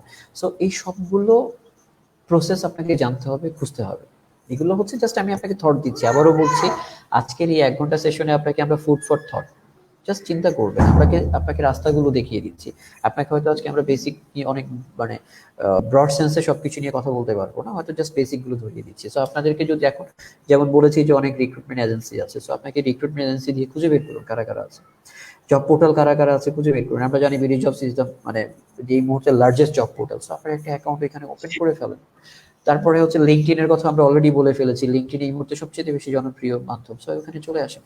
তাহলে আপনার একটা অ্যাকাউন্ট করলেন, এবার হচ্ছে কোথায় অ্যাপ্লাই করবেন, কেন অ্যাপ্লাই করবেন, কোন পজিশনে অ্যাপ্লাই করবেন। ভাই আপনাকে ওই যে আগেও বলেছি, আগে নিজেকে প্রশ্ন করেন আপনি আসলে কি ভালো জানেন। প্রচুর ডিপার্টমেন্ট আছে, ডিপার্টমেন্ট ওয়াইজ কাজের জায়গা আলাদা আছে। সেলস এটা হচ্ছে একটা ডিপার্টমেন্ট, মার্কেটিং এটা হচ্ছে আরেকটা ডিপার্টমেন্ট। সো সেলস এবং মার্কেটিং কিন্তু এক জিনিস নয়, আপনাকে এটা জানতে হবে। সেলস হচ্ছে এক জিনিস, মার্কেটিং আরেক জিনিস। সাপ্লাই চেইন নামে আরেকটা ডিপার্টমেন্ট আছে, সাপ্লাই চেইনের ভিতরে আরো অনেক ধরনের জিনিস আছে। সাপ্লাই চেইনের ভিতর কেউ কাজ করে পারচেজ নিয়ে, কেউ লোকাল পারচেজ নিয়ে, কেউ হয়তো দেখা যাচ্ছে ফরেন পারচেজ নিয়ে, কেউ ইম্পোর্ট নিয়ে কাজ করে, কেউ এক্সপোর্ট নিয়ে কাজ করে, কেউ লোকাল ইম্পোর্ট নিয়ে করে, কেউ ফরেন দেখা যাচ্ছে কি যে বলে ফরেন এক্সপোর্ট ইম্পোর্ট নিয়ে করে। এক্সপোর্টেও সেম, কেউ দেখা যাচ্ছে যে ফরেন লোকাল এক্সপোর্ট নিয়ে করে, কেউ ফরেন এক্সপোর্ট নিয়ে করে। সো আপনাকে বেসিক গুলো জানতে হবে। এখন আপনি দেখা যাচ্ছে খুব ভালো নেগোসিয়েশন করতে পারেন, সো আপনি চিন্তা করলেন আমি তাহলে পারচেজে চলে আসি। ওকে, পারচেজে যদি আসতে চান তাহলে আপনাকে সাপ্লাই চেইনের বেসিক গুলো জানতে হবে, সাপ্লাই চেইন সম্পর্কে বুঝতে হবে, সাপ্লাই চেইনের উপর পড়াশোনা করতে হবে। এই জন্যই বলেছি স্টুডেন্ট লাইফে নিজের ভিতর ডুব দিতে হবে, আমি ভালো কি পারি সেটার উপর নির্ভর করে হচ্ছে আপনার ডিপার্টমেন্ট ঠিক করতে হবে। আমি সরি রাসেল ভাই, আমি প্রচুর কথা বলছি, আপনাকে কথা বলার সুযোগ কম দিচ্ছি আমি। সো না যেটা না, বল ইটস ওকে। এটা এটা হচ্ছে আমি বলি সোহেল ভাই, যেটা হচ্ছে যে এখানে অনেকে প্রশ্ন করছে, তো প্রশ্নগুলো আমাদেরকে একটু নিয়ে যেতে হবে, না হলে আবার ধরেন না, বিষয় না, হচ্ছে আমি যে প্রশ্ন আপনাকে দেখছি, আমিও প্রশ্নের সাথে আমিও কানেক্টেড আছি। সো আমি প্রশ্নের আনসার গুলো একবারে দিতে চাচ্ছি, একবারে শেষ 5 মিনিটে আমি সবগুলো প্রশ্নের উত্তর দিয়ে দেওয়ার চেষ্টা করবো। আচ্ছা সোহেল ভাই, আমি যদি একটু আমি দর্শকদের উদ্দেশ্যে বলতে চাই, আপনারা যারা জানতে চাচ্ছেন সিভি রাইটিং বা এগুলোর ডিটেইলিং গুলো জানতে চান, তাহলে এই বিষয়ে আপনারা অবশ্যই অবশ্যই কাইয়ুম ইসলাম সোহেল ভাইকে ফলো করবেন এবং আমাদের ভালো থাকুন ভালো রাখুন গ্রুপে উনি নিয়মিত লেখালেখি করবেন ইনশাল্লাহ। আপনারা সেখান থেকে ফলো করতে পারেন, সেগুলো দেখতে পারেন, লাইক কমেন্ট করেন। ভালো থাকুন ভালো রাখুন গ্রুপটা ফলো করেন। আর আমি এখানে কিছু কথা একটু হাইলাইট করে দিতে চাই। সোহেল ভাই যেটা বলছে এজ এ কর্পোরেট ট্রেনার এবং এজ এ এইচআর প্রফেশনাল, যে আমাদেরকে কানেক্টেড হতে হবে, কর্ডিয়ালি কানেক্টেড এবং ওপেন হইতে হবে। আমার আমার কি আছে, যেমন আমি আপনি ন্যাশনাল ইউনিভার্সিটি পড়ছেন, এটাই আপনার আইডেন্টিটি। নিজের আইডেন্টিটিকে বিশ্বাস করতে হবে এবং নিজের আইডেন্টিটিকে ভালোবাসতে হবে। আমাকে বলতে হবে যে আমি এই জায়গায় স্যার বা ভাই আমি এই জায়গায় এটা করছি। ওই গোপন রেখে অ্যাঞ্জেল অ্যাঞ্জেল এই সেই নানান কিছু দিয়ে আপনাকে আইডি খোলা যাবে না। আপনার যে নামটা বাবা মা দেয়া, আইডিটা দেয়া, সেই নামটা দিয়ে আপনাকে যেই যাই করেন একটু প্রফেশনালিজম মেনটেন করতে হবে। যদি আপনি এই সেক্টরে কানেক্টিভিটি বাড়াতে চান, কমিউনিকেশন নেটওয়ার্কিং বাড়াতে চান। আমি এই কথাগুলো একটু বলে দিলাম। জি, আমরা চলে যাবো সোহেল ভাইয়ের কাছে। জি বল। আর যারা এখনো শেয়ার করেননি, এখনো দয়া করে লাইভটি শেয়ার করে দিন। আরো আরো অনেক মানুষকে এত সুন্দর সুন্দর এইচআর এক্সপার্টের কথা, আলোচনা, দিক নির্দেশনা জানার সুযোগ করে দিবেন আশা করি। আপনারা সাথেই থাকুন আর একটু শেয়ার করে দিন প্লিজ। জি সোহেল ভাই। ওকে, সো আমরা কথা বলছিলাম যেটা নিয়ে, সেটা হচ্ছে যে আপনাকে কি করতে হবে, যে সিবি গুলো তৈরি করলেন, করে সিবিটা জমা দিতে হবে। সিজিবি জমা দিবেন কিভাবে সেটা নিয়ে আমরা অলরেডি কথা বলেছি। আপনার অ্যাকাউন্ট তৈরি করতে পারেন, বিভিন্ন ওয়ে আছে, সেই ওয়েগুলো ফলো করে আপনার সিবি গুলো জমা দিন। এবার হচ্ছে দেখেন, আপনি সিবি জমা দেওয়ার পর আপনার সিবিটা যদি সুন্দর হয়, আবারও বলছি, থাউজেন্ডস অফ সিবি একটা পজিশনের জন্য পড়ে। আমি যদি বলি আপনাকে একটা পরিসংখ্যান দিতে চাই, আমার লাস্ট অর্গানাইজেশনে আমরা যখন এক একটা পজিশন ওপেন করতাম বিডি জবসে, আমাদের এক একটা পজিশনের এগেনস্টে 2 থেকে 3 হাজার এক একটা পজিশন, আবারও বলছি, একটা পজিশনের এগেনস্টে 2 থেকে 3 হাজার সিভি পড়তো আমাদের বিডি জবসে। আর সরাসরি সিবি এসে দিয়ে যাওয়ার জায়গাটা তো আমরা হতো কি, আমাদের সিবি ব্যাংক প্রতি 2-4-5 দিন পর পরই হয়তো বা সপ্তাহখানিক পর পরই খুলে সিবি গুলোকে সরাতে হতো, আমাদের সিবি ব্যাংক ভর্তি হয়ে যেত যে বক্সটা থাকতো। তাহলে যেটা হচ্ছে যে আমাদের এক একটা পজিশনের জন্য যদি 2,000 সিবি পড়ে থাকে, তার মানে হচ্ছে আপনার সিবিটা যদি স্পেশাল না হয়, আপনার সিবিটা যদি সুন্দর না হয়, আপনার সিবিটা যদি লুক্রেটিভ না হয়, আপনার সিবিটা কেন আমি দেখবো? That is my first question. আপনার সিবিটা তাহলে সুন্দর হতে হবে। সুন্দর মানে কি খুব রং দিয়ে গুছিয়ে দিবেন, অনেক বেশি কালারফুল একটা সিবি বানাবেন? কি সুন্দর? সৌন্দর্য মানে হচ্ছে সিভিতে যা দিচ্ছেন সেই জিনিসগুলো সুন্দর হতে হবে। সো আপনার সিভিটার ইনফরমেশনগুলি হতে হবে আপনাকে, যেন আমরা দেখেই সিভিটা আপনাকে দেখছি না, আপনার সিভিটাকে দেখছি। সো আপনি যেমন সুন্দর, আপনার সিভিটা যদি তেমন সুন্দর না হয়, তাহলে আপনাকে আমরা ডাকবো না। একটা সিভির প্রতি একজন রিক্রুটার, আপনাকে আবারও জানিয়ে দিচ্ছি, 3 থেকে 5 সেকেন্ডের একটা ভিউ দেয়। এই ভিউতে যদি তার চোখে পড়ার মতো খুব সুন্দর কিছু না পড়ে, তাহলে সিভিটার প্রতি তার মনোযোগ হারিয়ে ফেলে। আমি আবারও বলছি, নেগেটিভ অর্থে নিবেন না। আপনারা হয়তো বলতে পারেন যে 5 সেকেন্ডে কি একটা সিভি পড়া যায়? হয়তো পড়া যায় না, কিন্তু 5 সেকেন্ডে একজন যিনি অভিজ্ঞ রিক্রুটার আছেন, তার বেসিকটা বোঝা দরকার, যে যে জায়গায় দেখা দরকার সেই জায়গায় সে দেখে ফেলতে পারে। তো 5 থেকে 10 সেকেন্ডের ভিতর যদি আপনি রিক্রুটারকে ইন্টারেস্ট দিতে না পারেন, তাকে যদি আপনি আপনার সিভির প্রতি আগ্রহী করতে না পারেন, আপনার সিভিটা তার মনোযোগী হবে না।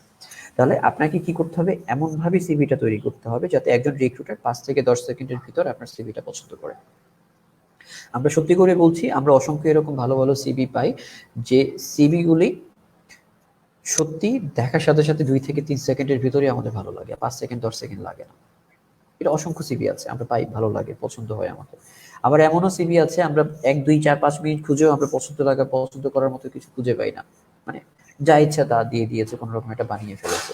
এটা অলওয়েজ মনে রাখবেন, এটা হচ্ছে ব্র্যান্ডিং এর ভাষা বা মার্কেটিং এর ভাষা। নিজেকে সেল করছে হচ্ছে আপনার সিভির মাধ্যমে। আপনি যখন আপনাকে সেল করছেন, আপনি আপনার ভ্যালুটা জানেন। সো যখন আপনি আপনার ভ্যালু জানেন, তখন আপনাকে মনে রাখতে হবে আপনার ভ্যালুর মতো করে আপনার সিভিটাকেও বানাতে হবে। সো আপনার ভ্যালু যদি হয় লাখ টাকা, আপনার সিভিটাও বানাতে হবে লাখ টাকার মতো করে। আপনার ভ্যালু যদি হয় 1000 crore টাকা, আপনার সিভিটাকেও বানাতে হবে 1000 crore টাকার মতো করে। আপনার ভ্যালু যদি হয় 10 টাকা, দেন আপনার সিভিও বানাবেন আপনি 10 টাকা করে। আমি বিলিভ করি যে আপনাদের পৃথিবীর কোনো মানুষের ভ্যালু 10 টাকা তো নাই, পৃথিবীর সকল মানুষের ভ্যালু হচ্ছে, এটাকে কাউন্ট করা যাবে না। সো আপনার সিভিটা অনেক সুন্দর করে বানাবেন, এটা আমার রিকোয়েস্ট থাকবে। আচ্ছা, আপনার সিভিটা যখন আপনি পাঠাচ্ছেন, আপনার সিভিটাকে যখন শর্টলিস্ট, ধরে নেন শর্টলিস্ট করা হলো, আপনাকে ইন্টারভিউর জন্য ডাকা হলো। এবার ইন্টারভিউ প্রিপারেশন, আপনি ইন্টারভিউতে চলে গেলেন এমন ভাবে ওই যে আবারও বলছিলাম, এবার আপনার সিভিটা যখন সুন্দর হতে হবে, যদি সুন্দর হওয়ার কারণে আপনাকে ডেকে নিয়ে আসে, এবার আপনাকেও সুন্দরভাবে উপস্থাপিত হতে হবে। আপনার একটা ইন্টারভিউতে ডেকেছে, আপনি ইন্টারভিউতে চলে গেলেন হচ্ছে একটা দেখা যাচ্ছে গোলগলা গেঞ্জি পরে আর হচ্ছে কোনো রকম একটা সেন্টু প্যান্ট পরে, কি যে বলে সেন্টু প্যান্ট না সরি মানে কি বলে স্লিপার পরে, স্লিপার পরলেন আর হচ্ছে একটা গেঞ্জি পরে চলে গেলেন ইন্টারভিউ দিতে। আপনার ইন্টারভিউতে ডেফিনেটলি আপনি যত ভালো করেন না কেন এটাকে নেগেটিভলি দেখা হবে, যে আপনাকে ইরেসপন্সিবল হিসেবে চিন্তা করা হবে। আপনি হয়তো শেভ করেন কিন্তু ইন্টারভিউর সময় শেভ করে গেলেন না। আপনি হয়তো দেখা যাচ্ছে লাল রঙের প্যান্ট, তারপরে হচ্ছে নীল রঙের শার্ট আর সবুজ রঙের টাই পরে চলে গেলেন, আপনাকে জোকার জোকার মনে হবে। সো ইন্টারভিউর কিছু এটিকেট আছে, এই জিনিসগুলো আপনি দেখে নিতে হবে, বুঝে নিতে হবে। এগুলো নিয়ে প্রচুর লেখালেখি হয়, প্রচুর ওয়ার্কশপ হয়, আপনারা এগুলো অ্যাটেন্ড করবেন, দেখে নেবেন, বুঝে নেবেন। আচ্ছা, সো আপনি সেই ইন্টারভিউটাতে ফেস করতে হবে, ইন্টারভিউয়ারকে জয় করতে হবে, এবং করার পরেই হচ্ছে আপনার চাকরিটার জন্য আপনাকে কি করতে হবে, জব মার্কেটে ঢুকতে হবে। বাই দিস টাইম আরেকটা জিনিস একটু জানিয়ে রাখি, স্টুডেন্ট লাইফে আপনি আরেকটা কাজ করতে পারেন। প্রচুর বাংলাদেশে এখন স্টুডেন্ট ডেভেলপমেন্ট নিয়ে কাজ হয়, আমাদের সময় এগুলো ছিল না। আমরা আমাদের সময় আমরা জানতামই না যে আমি কোন সাবজেক্ট নিয়ে অনার্স করবো, এটাই আমরা জানতাম না। এবং মজার ব্যাপার হচ্ছে আমি আমার স্টুডেন্ট থাকা অবস্থায় আমাকে সোশ্যাল ওয়ার্ক নিয়ে, মানে সোশ্যাল ওয়ার্ক আর সোশ্যাল সায়েন্স যে কোনো একটা সাবজেক্ট আমার মনে নেই, এটা নিয়ে পড়ার জন্য আমার কোনো একজন বড় ভাই আমাকে সাজেশন দিয়েছিল, এবং উনি মোটামুটি আমাকে প্রায় ইমপ্রেসড করে ফেলেছিল, এটার মতো সাবজেক্টই হয় না। আমি কোনো সাবজেক্টকে ছোট করছি না, কিন্তু আমি যে প্রফেশনের জন্য আমার নিজেকে পারফেক্ট মনে করছি সেটার সাথে এই সাবজেক্টটা কোনোভাবেই ম্যাচ করে না। সো আপনাকে বুঝতে হবে যে আপনি যখন কারো কাছ থেকে বুদ্ধি নেবেন, আপনি কাকে মেন্টর হিসেবে নিচ্ছেন সেটাও, এই যে দেখেন অনেকগুলো কথা আসলে চলে আসে, অনেক কথার সাথে মেন্টরশিপের একটা ব্যাপার চলে আসছে, আর একটা বলছিলাম হচ্ছে অনেকগুলো অর্গানাইজেশনের ব্যাপার, দুটো নিয়ে আবার একটু কথা বলছি। মেন্টরশিপটা হচ্ছে কাকে নেবেন, মেন্টরশিপ হচ্ছে খুঁজে দেখবেন কার কাছ থেকে আপনি ভালো বুদ্ধি পাবেন, কে আপনাকে ভালোভাবে তুলে নেওয়ার চেষ্টা করবে। সো এই জায়গায় আমি সবার যারা যারা কানেক্টেড আছেন সবাইকে বলবো আরিফ ভাই is the best mentor, Arif ভাই will be the best mentor, and Arif ভাই is the best person. So যারা যারা আছেন সবাই আরিফ ভাইয়ের সাথে আজকের পরে যোগাযোগ করবেন, করে আরিফ ভাইয়ের মেন্টরশিপ নিয়ে নেবেন। কারণ আরিফ ভাইয়ের সাথে বাংলাদেশের এমন কোনো কর্পোরেট কানেকশন নাই যারা আরিফ ভাইকে চিনে না এবং যাদেরকে নিয়ে আরিফ ভাই লাইভ প্রোগ্রাম করেনি। সো আরিফ ভাই is the best person, Arif ভাই is the best choice. So সবাই সুন্দর করে আরিফ ভাইয়ের মেন্টরশিপ নেবেন, এবং আমি বিশ্বাস করি আরিফ ভাই মেন্টরশিপ দিতে না করবে না। আচ্ছা, আর দুই চারজন যদি থাকেন আমার কাছেও আসতে পারেন, কোনো সমস্যা নেই, বাট আমার কাছে পরে আসবেন, আরিফ ভাই হচ্ছে ফার্স্ট। তো যেটা বলছিলাম, আপনি তো মেন্টরদের মেন্টর, আপনারা হচ্ছেন মেন্টরদের মেন্টর, সুতরাং ওনারা আসবে আমার কাছে, আমরা যাব আপনাদের কাছে। না না ওরকম না আরিফ ভাই, ওরকমটা না, ওরকমটা না। আপনি you are the best, you are the best.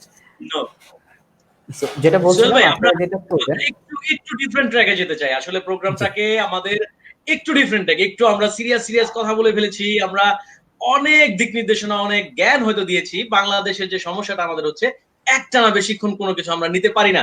আর আপনারা এইচআর লোক, আপনারা ব্রেন নিয়ে খেলেন, আমরা জানি আপনারা এটা অনেক ভালো বোঝেন।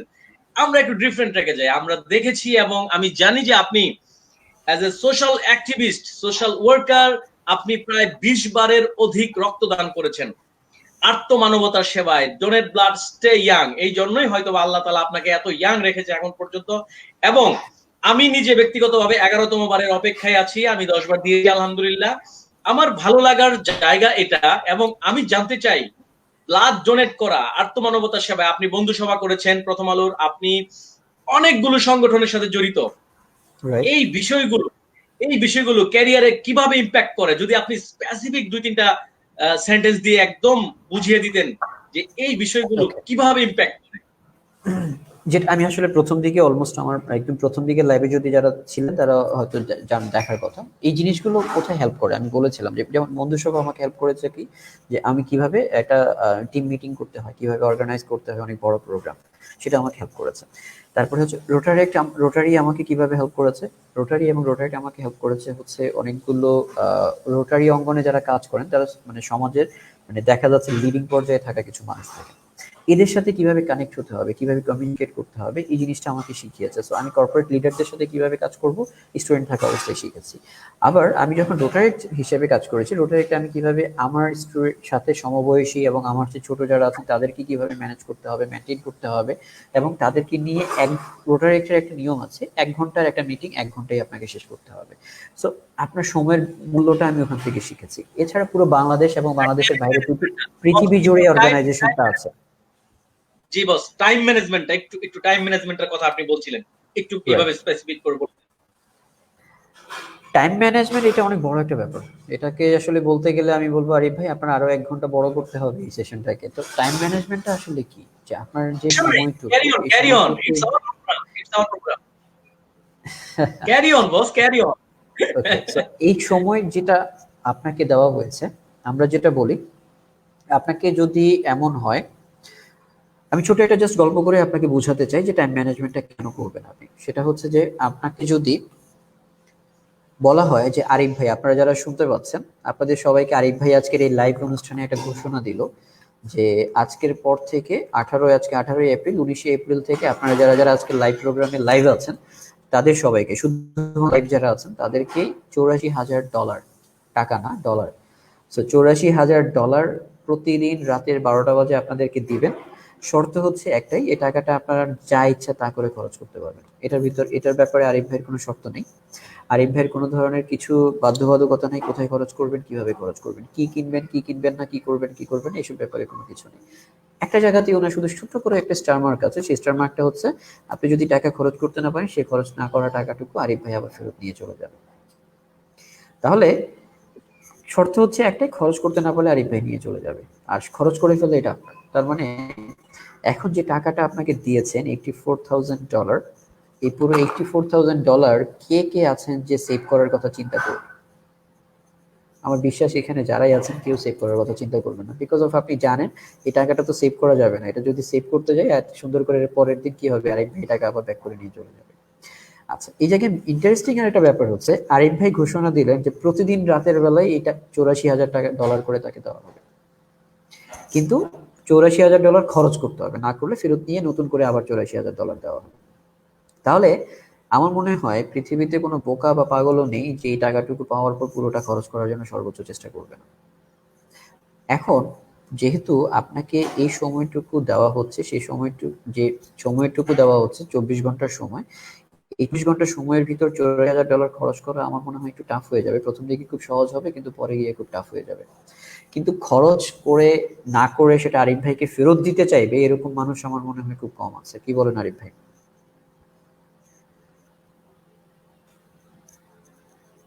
তাহলে এখন ব্যাপারটা হচ্ছে আমি কেন $84,000টা বললাম, তার কারণটা হচ্ছে স্রোতটা আপনাকে প্রতিদিন রাতের বেলা, ঠিক রাতের বেলা যখন 12টা বাজতেছে তখন 84,000 সেকেন্ড আপনাকে উপহার দিচ্ছে। আমি আবার, স্রোতটা প্রতিদিন রাতের বেলা 12টা বাজে আপনাকে 84,000 সেকেন্ড উপহার দিচ্ছে। আপনার এই 84,000 সেকেন্ড আপনি খরচ করতে পারলে খরচ করেছেন সুন্দরভাবে, না করতে পারলে সেটা শেষ। গতকালকে কিন্তু আমরা কেউ ফেরত যেতে পারবো না। তো পিছনের দিনে কেউ যেহেতু যেতে পারবো না তার মানে হচ্ছে এটা শেষ, আমার অ্যাকাউন্ট থেকে চলে গেল।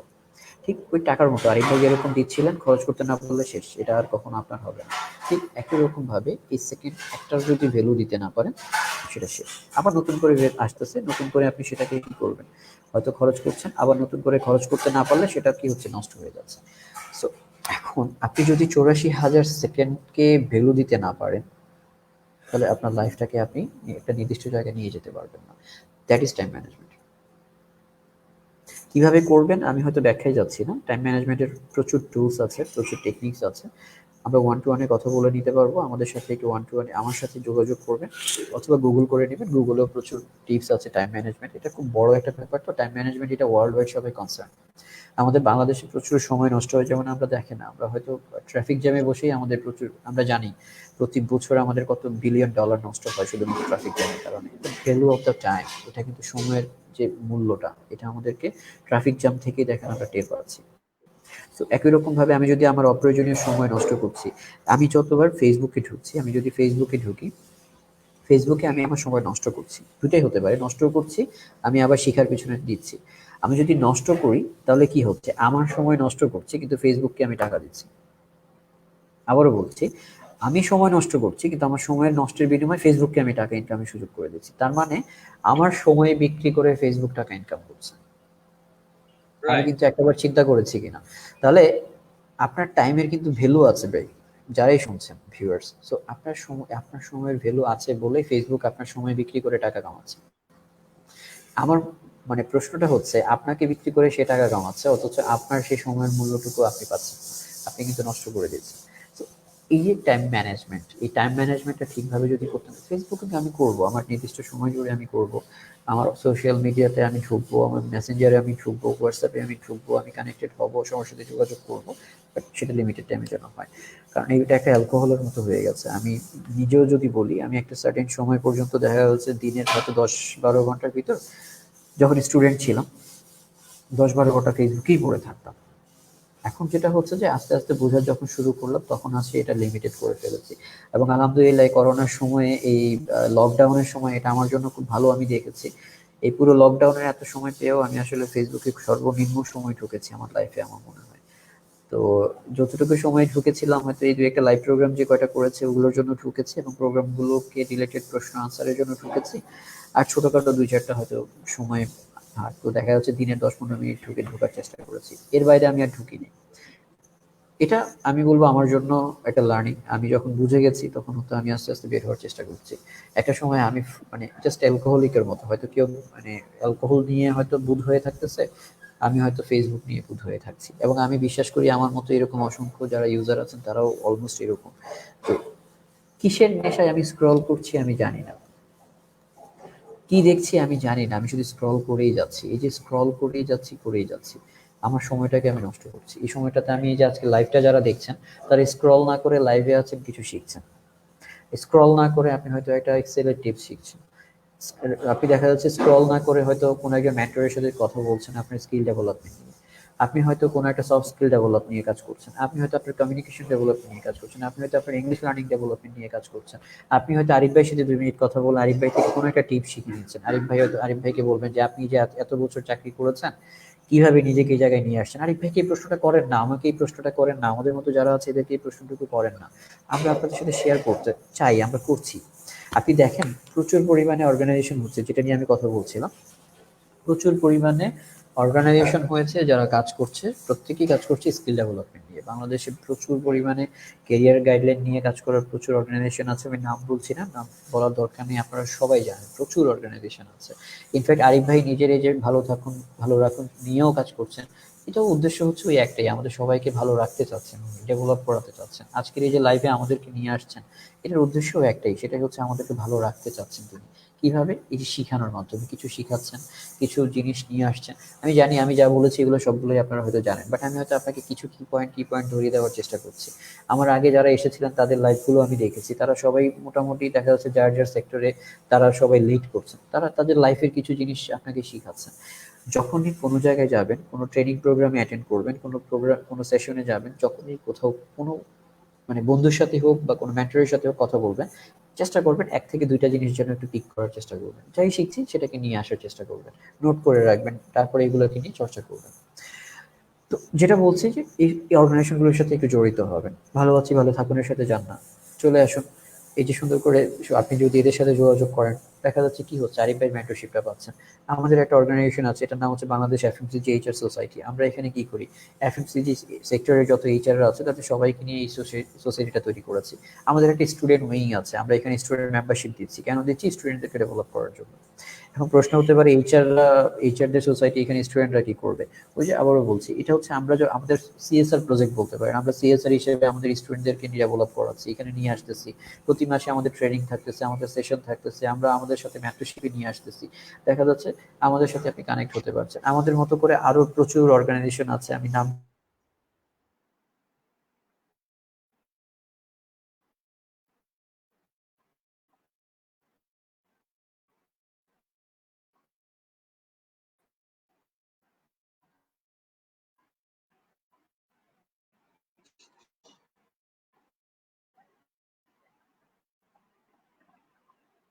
দর্শক আপনারা কি, হ্যাঁ,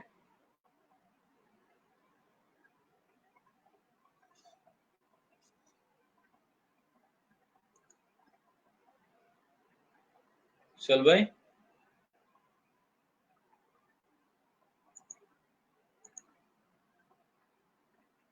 হ্যালো।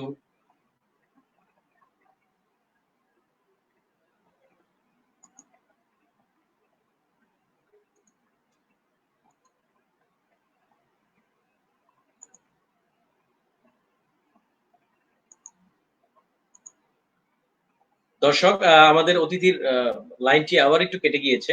এটা পুরোটাই হচ্ছে ইন্টারনেটের কেরামতির উপর, আপনারা জানেন। উনি আবারও জয়েন করবেন আমাদের সাথে, খুব খুব দ্রুতই জয়েন করবেন ইনশাআল্লাহ, আশা করি।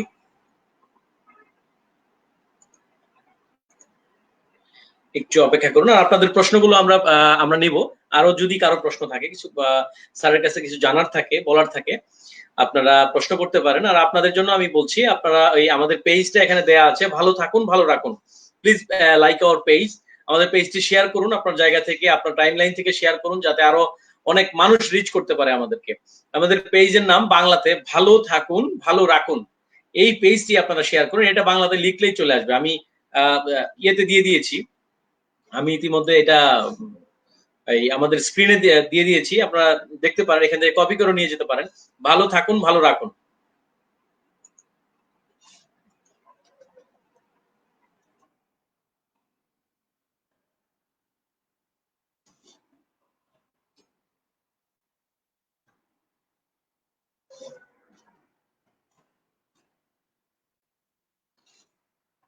আমরা খুব দ্রুতই আশা করব আমাদের গেস্ট আবারও কানেক্ট করবেন আমাদের সাথে। আসলে আপনারা জানেন বিষয়টা হচ্ছে, বাইরে একটু ঝড়ো আবহাওয়া বইছে, যার কারণে, যেহেতু এটা কালবৈশাখীর একটা সিজন, আহ একটু সমস্যা হতে পারে নেটের।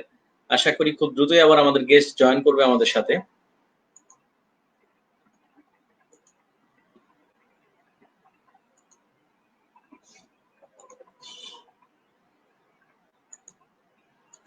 যারা এখনো শেয়ার করেননি, আমাদের লাইভটি শেয়ার করে দিন। আরো অনেক মানুষকে ভালো থাকার সুযোগ করে দিন, শেখার সুযোগ করে দিন। উনি অনেক সুন্দর সুন্দর কথা বলছেন আজকে, ক্যারিয়ার রিলেটেড, ক্যাম্পাস টু কর্পোরেটে যেতে গেলে কি কি করতে হবে, কি কি বিষয় আপনাদেরকে জানতে হবে, কোন কোন দক্ষতা আপনাদেরকে অর্জন করতে হবে, সেই বিষয়গুলি উনি শেখাচ্ছিলেন, আমাদেরকে দিক নির্দেশনা দিচ্ছিলেন।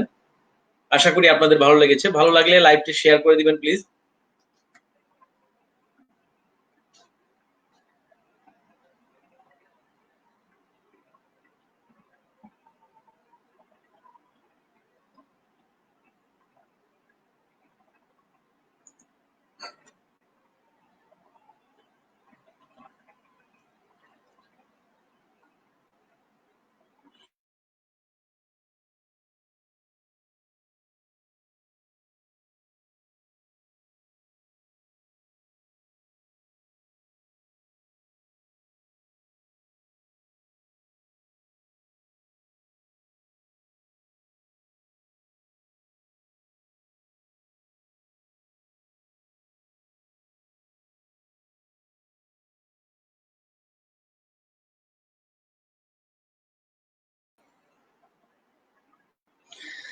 আহ সুপ্রিয় দর্শক, গেস্টের সাথে আমাদের কথা হয়ে গিয়েছে। উনি আসলে ট্রাই করছেন আবার কানেক্ট করার জন্য, নেটের প্রবলেম করছে, যার কারণে হয়তো বা কানেক্ট করতে পারছেন না। তবে আমরা আশা করছি খুব দ্রুতই আমরা কানেক্ট করতে পারবো। এই সুযোগে আমরা একটা গান শুনে আসতে পারি।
ফুলকে বাঁচাবো বলে যুদ্ধ করি, মোরা একটি ফুলকে বাঁচাবো বলে যুদ্ধ করি।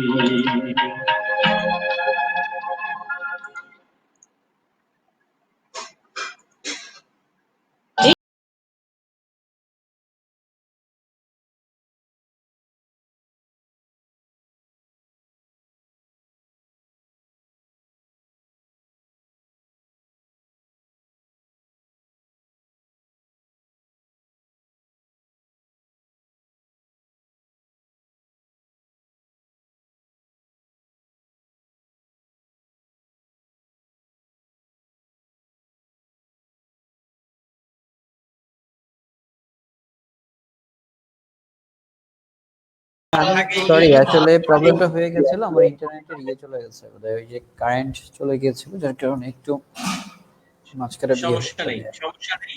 সোহেল ভাই, আমরা শুনছিলাম আপনার কথা। আর এই যে দর্শক আবারও আমাদের গেস্ট আমাদের মাঝে ব্যাক করেছেন। আসলে এটা হচ্ছে আমাদের ইন্টারনেটের একটা ব্যাপার থাকে, এটার সাথে জড়িত, আপনারা সবাই জানেন। তো ধৈর্য ধরে আমাদের সাথে থাকার জন্য ধন্যবাদ। আমরা চাইবো আবারও লাইভটি শেয়ার দিয়ে আপনারা অনুষ্ঠানটিকে আবার চাঙ্গা করে তুলবেন। সোহেল ভাই, আমরা কিছু প্রশ্নে চলে যাব। প্রশ্ন আসলে অনেকেই প্রশ্ন করে রেখেছেন, আমরা প্রশ্নে চলে গেলে তারপর আবার আমরা মূল আলোচনায় চলে আসবো। আমাদের এখানে জয়েন করেছেন শাহরিয়ার ফাহিম। শাহরিয়ার ফাহিম প্রশ্ন করেছেন, আমার বেশ কিছু জুনিয়র আর ক্লাসমেটরা স্কিল ডেভেলপ করতে চায়, কিন্তু তারা জানে না কোন জায়গায় তারা নিজেরা ভালো বা ইন্টারেস্টেড। অন্যকে বলে সেটা ঠিক করে দিতে। এই ব্যাপারটা নিয়ে পরামর্শ চাই স্যার। খুবই গুরুত্বপূর্ণ একটা প্রশ্ন। আমি নিজে জানি না আসলে আমার মধ্যে কি ভালো আছে, এটা অনেক আমি শুনেছি, অনেক। একটু যদি স্যার বলতেন। ওকে, সো আপনি আমি যদি প্রশ্নটা নিতে যাই, আমি একটু আরিফ ভাই আপনার এখানে যাচ্ছি। এখানে এখানে তো আচ্ছা, শাহরিয়ার, শো করছে তো। ওকে ওকে, ফাহিম, শাহরিয়ার ফাহিম আপনাকে প্রশ্ন করেছে। So thank you Shahriar Fahim. আমি শাহরিয়ার ফাহিম হচ্ছে, ওকে একটু যদি পরিচয় করিয়ে দিতে চাই, শাহরিয়ার ফাহিম হচ্ছে বাংলাদেশ এফএমসি এইচআর সোসাইটির একবারে অ্যাক্টিভ একটা student member. So thank you very much লাইভে থ্যাংক আসার, ইউ। আমাদেরকে শোনার জন্য।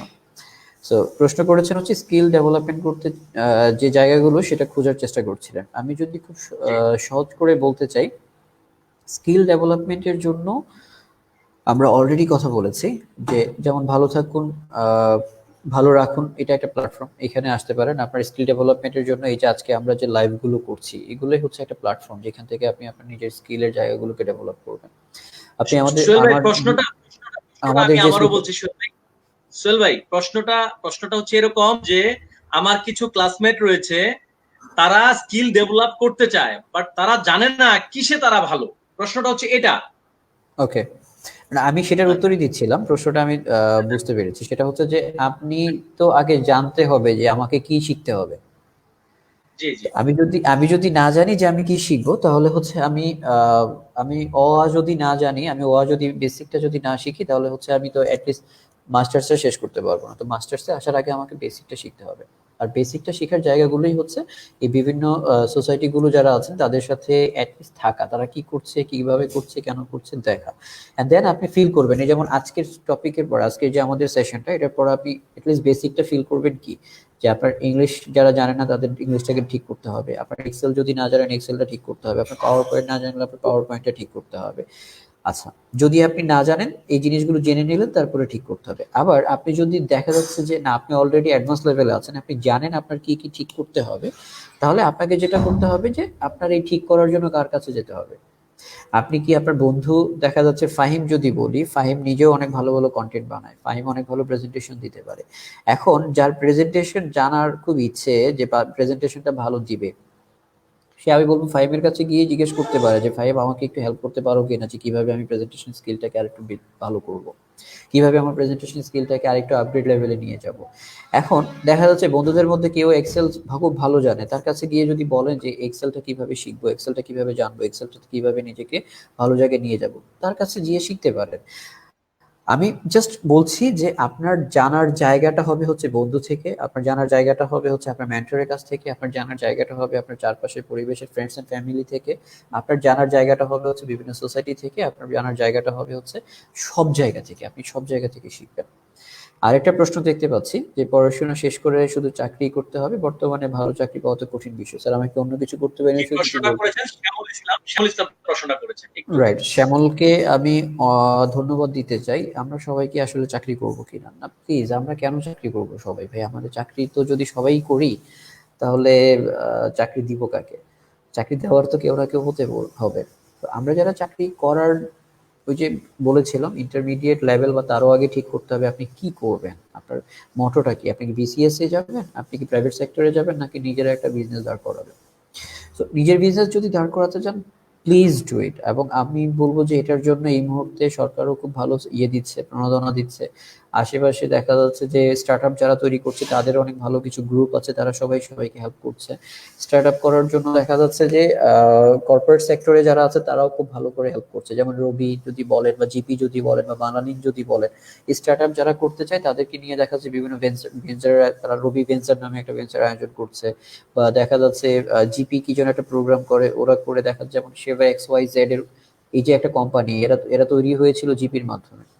তারপরে এরকম করে আরো অনেকগুলো স্টার্ট আপ আছে যাদেরকে আমি চিনি, তারা এরকম বিভিন্ন কোম্পানির মানে প্রণোদনায় বা কোম্পানির সাহায্যে বা কোম্পানির মাধ্যমে তৈরি হয়ে এরা স্টার্ট আপ গুলো আছে।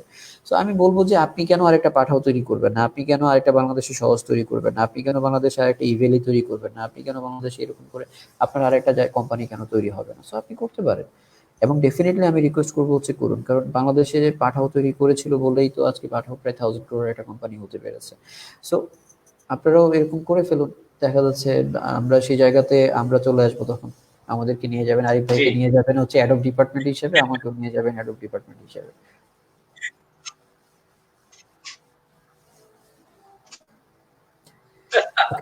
Thank you. প্রশ্ন, মার্কেটিং এ কাজ করতে হলে কি কি করতে হবে? জি, প্রশ্নটা সুন্দর। মার্কেটিং এ কাজ করতে হলে কি করতে হবে সেটার জন্য হচ্ছে আমার মনে হয় মার্কেটিং এর আরিফ ভাই আছেন, উনি আপনাকে উত্তর দিবেন।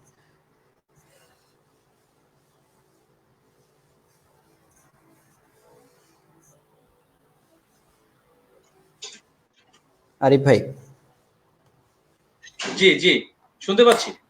মার্কেটিং এ যদি কেউ নিজেকে দাঁড় করাতে চায়, এটার উত্তরটা আমার মনে হয় আপনি দিলে ভালো হয় না? আপনি দিলে বেশি সুন্দর হতো, কারণ এই এই জগৎ তো আমার চেয়ে আপনি মাস্টার।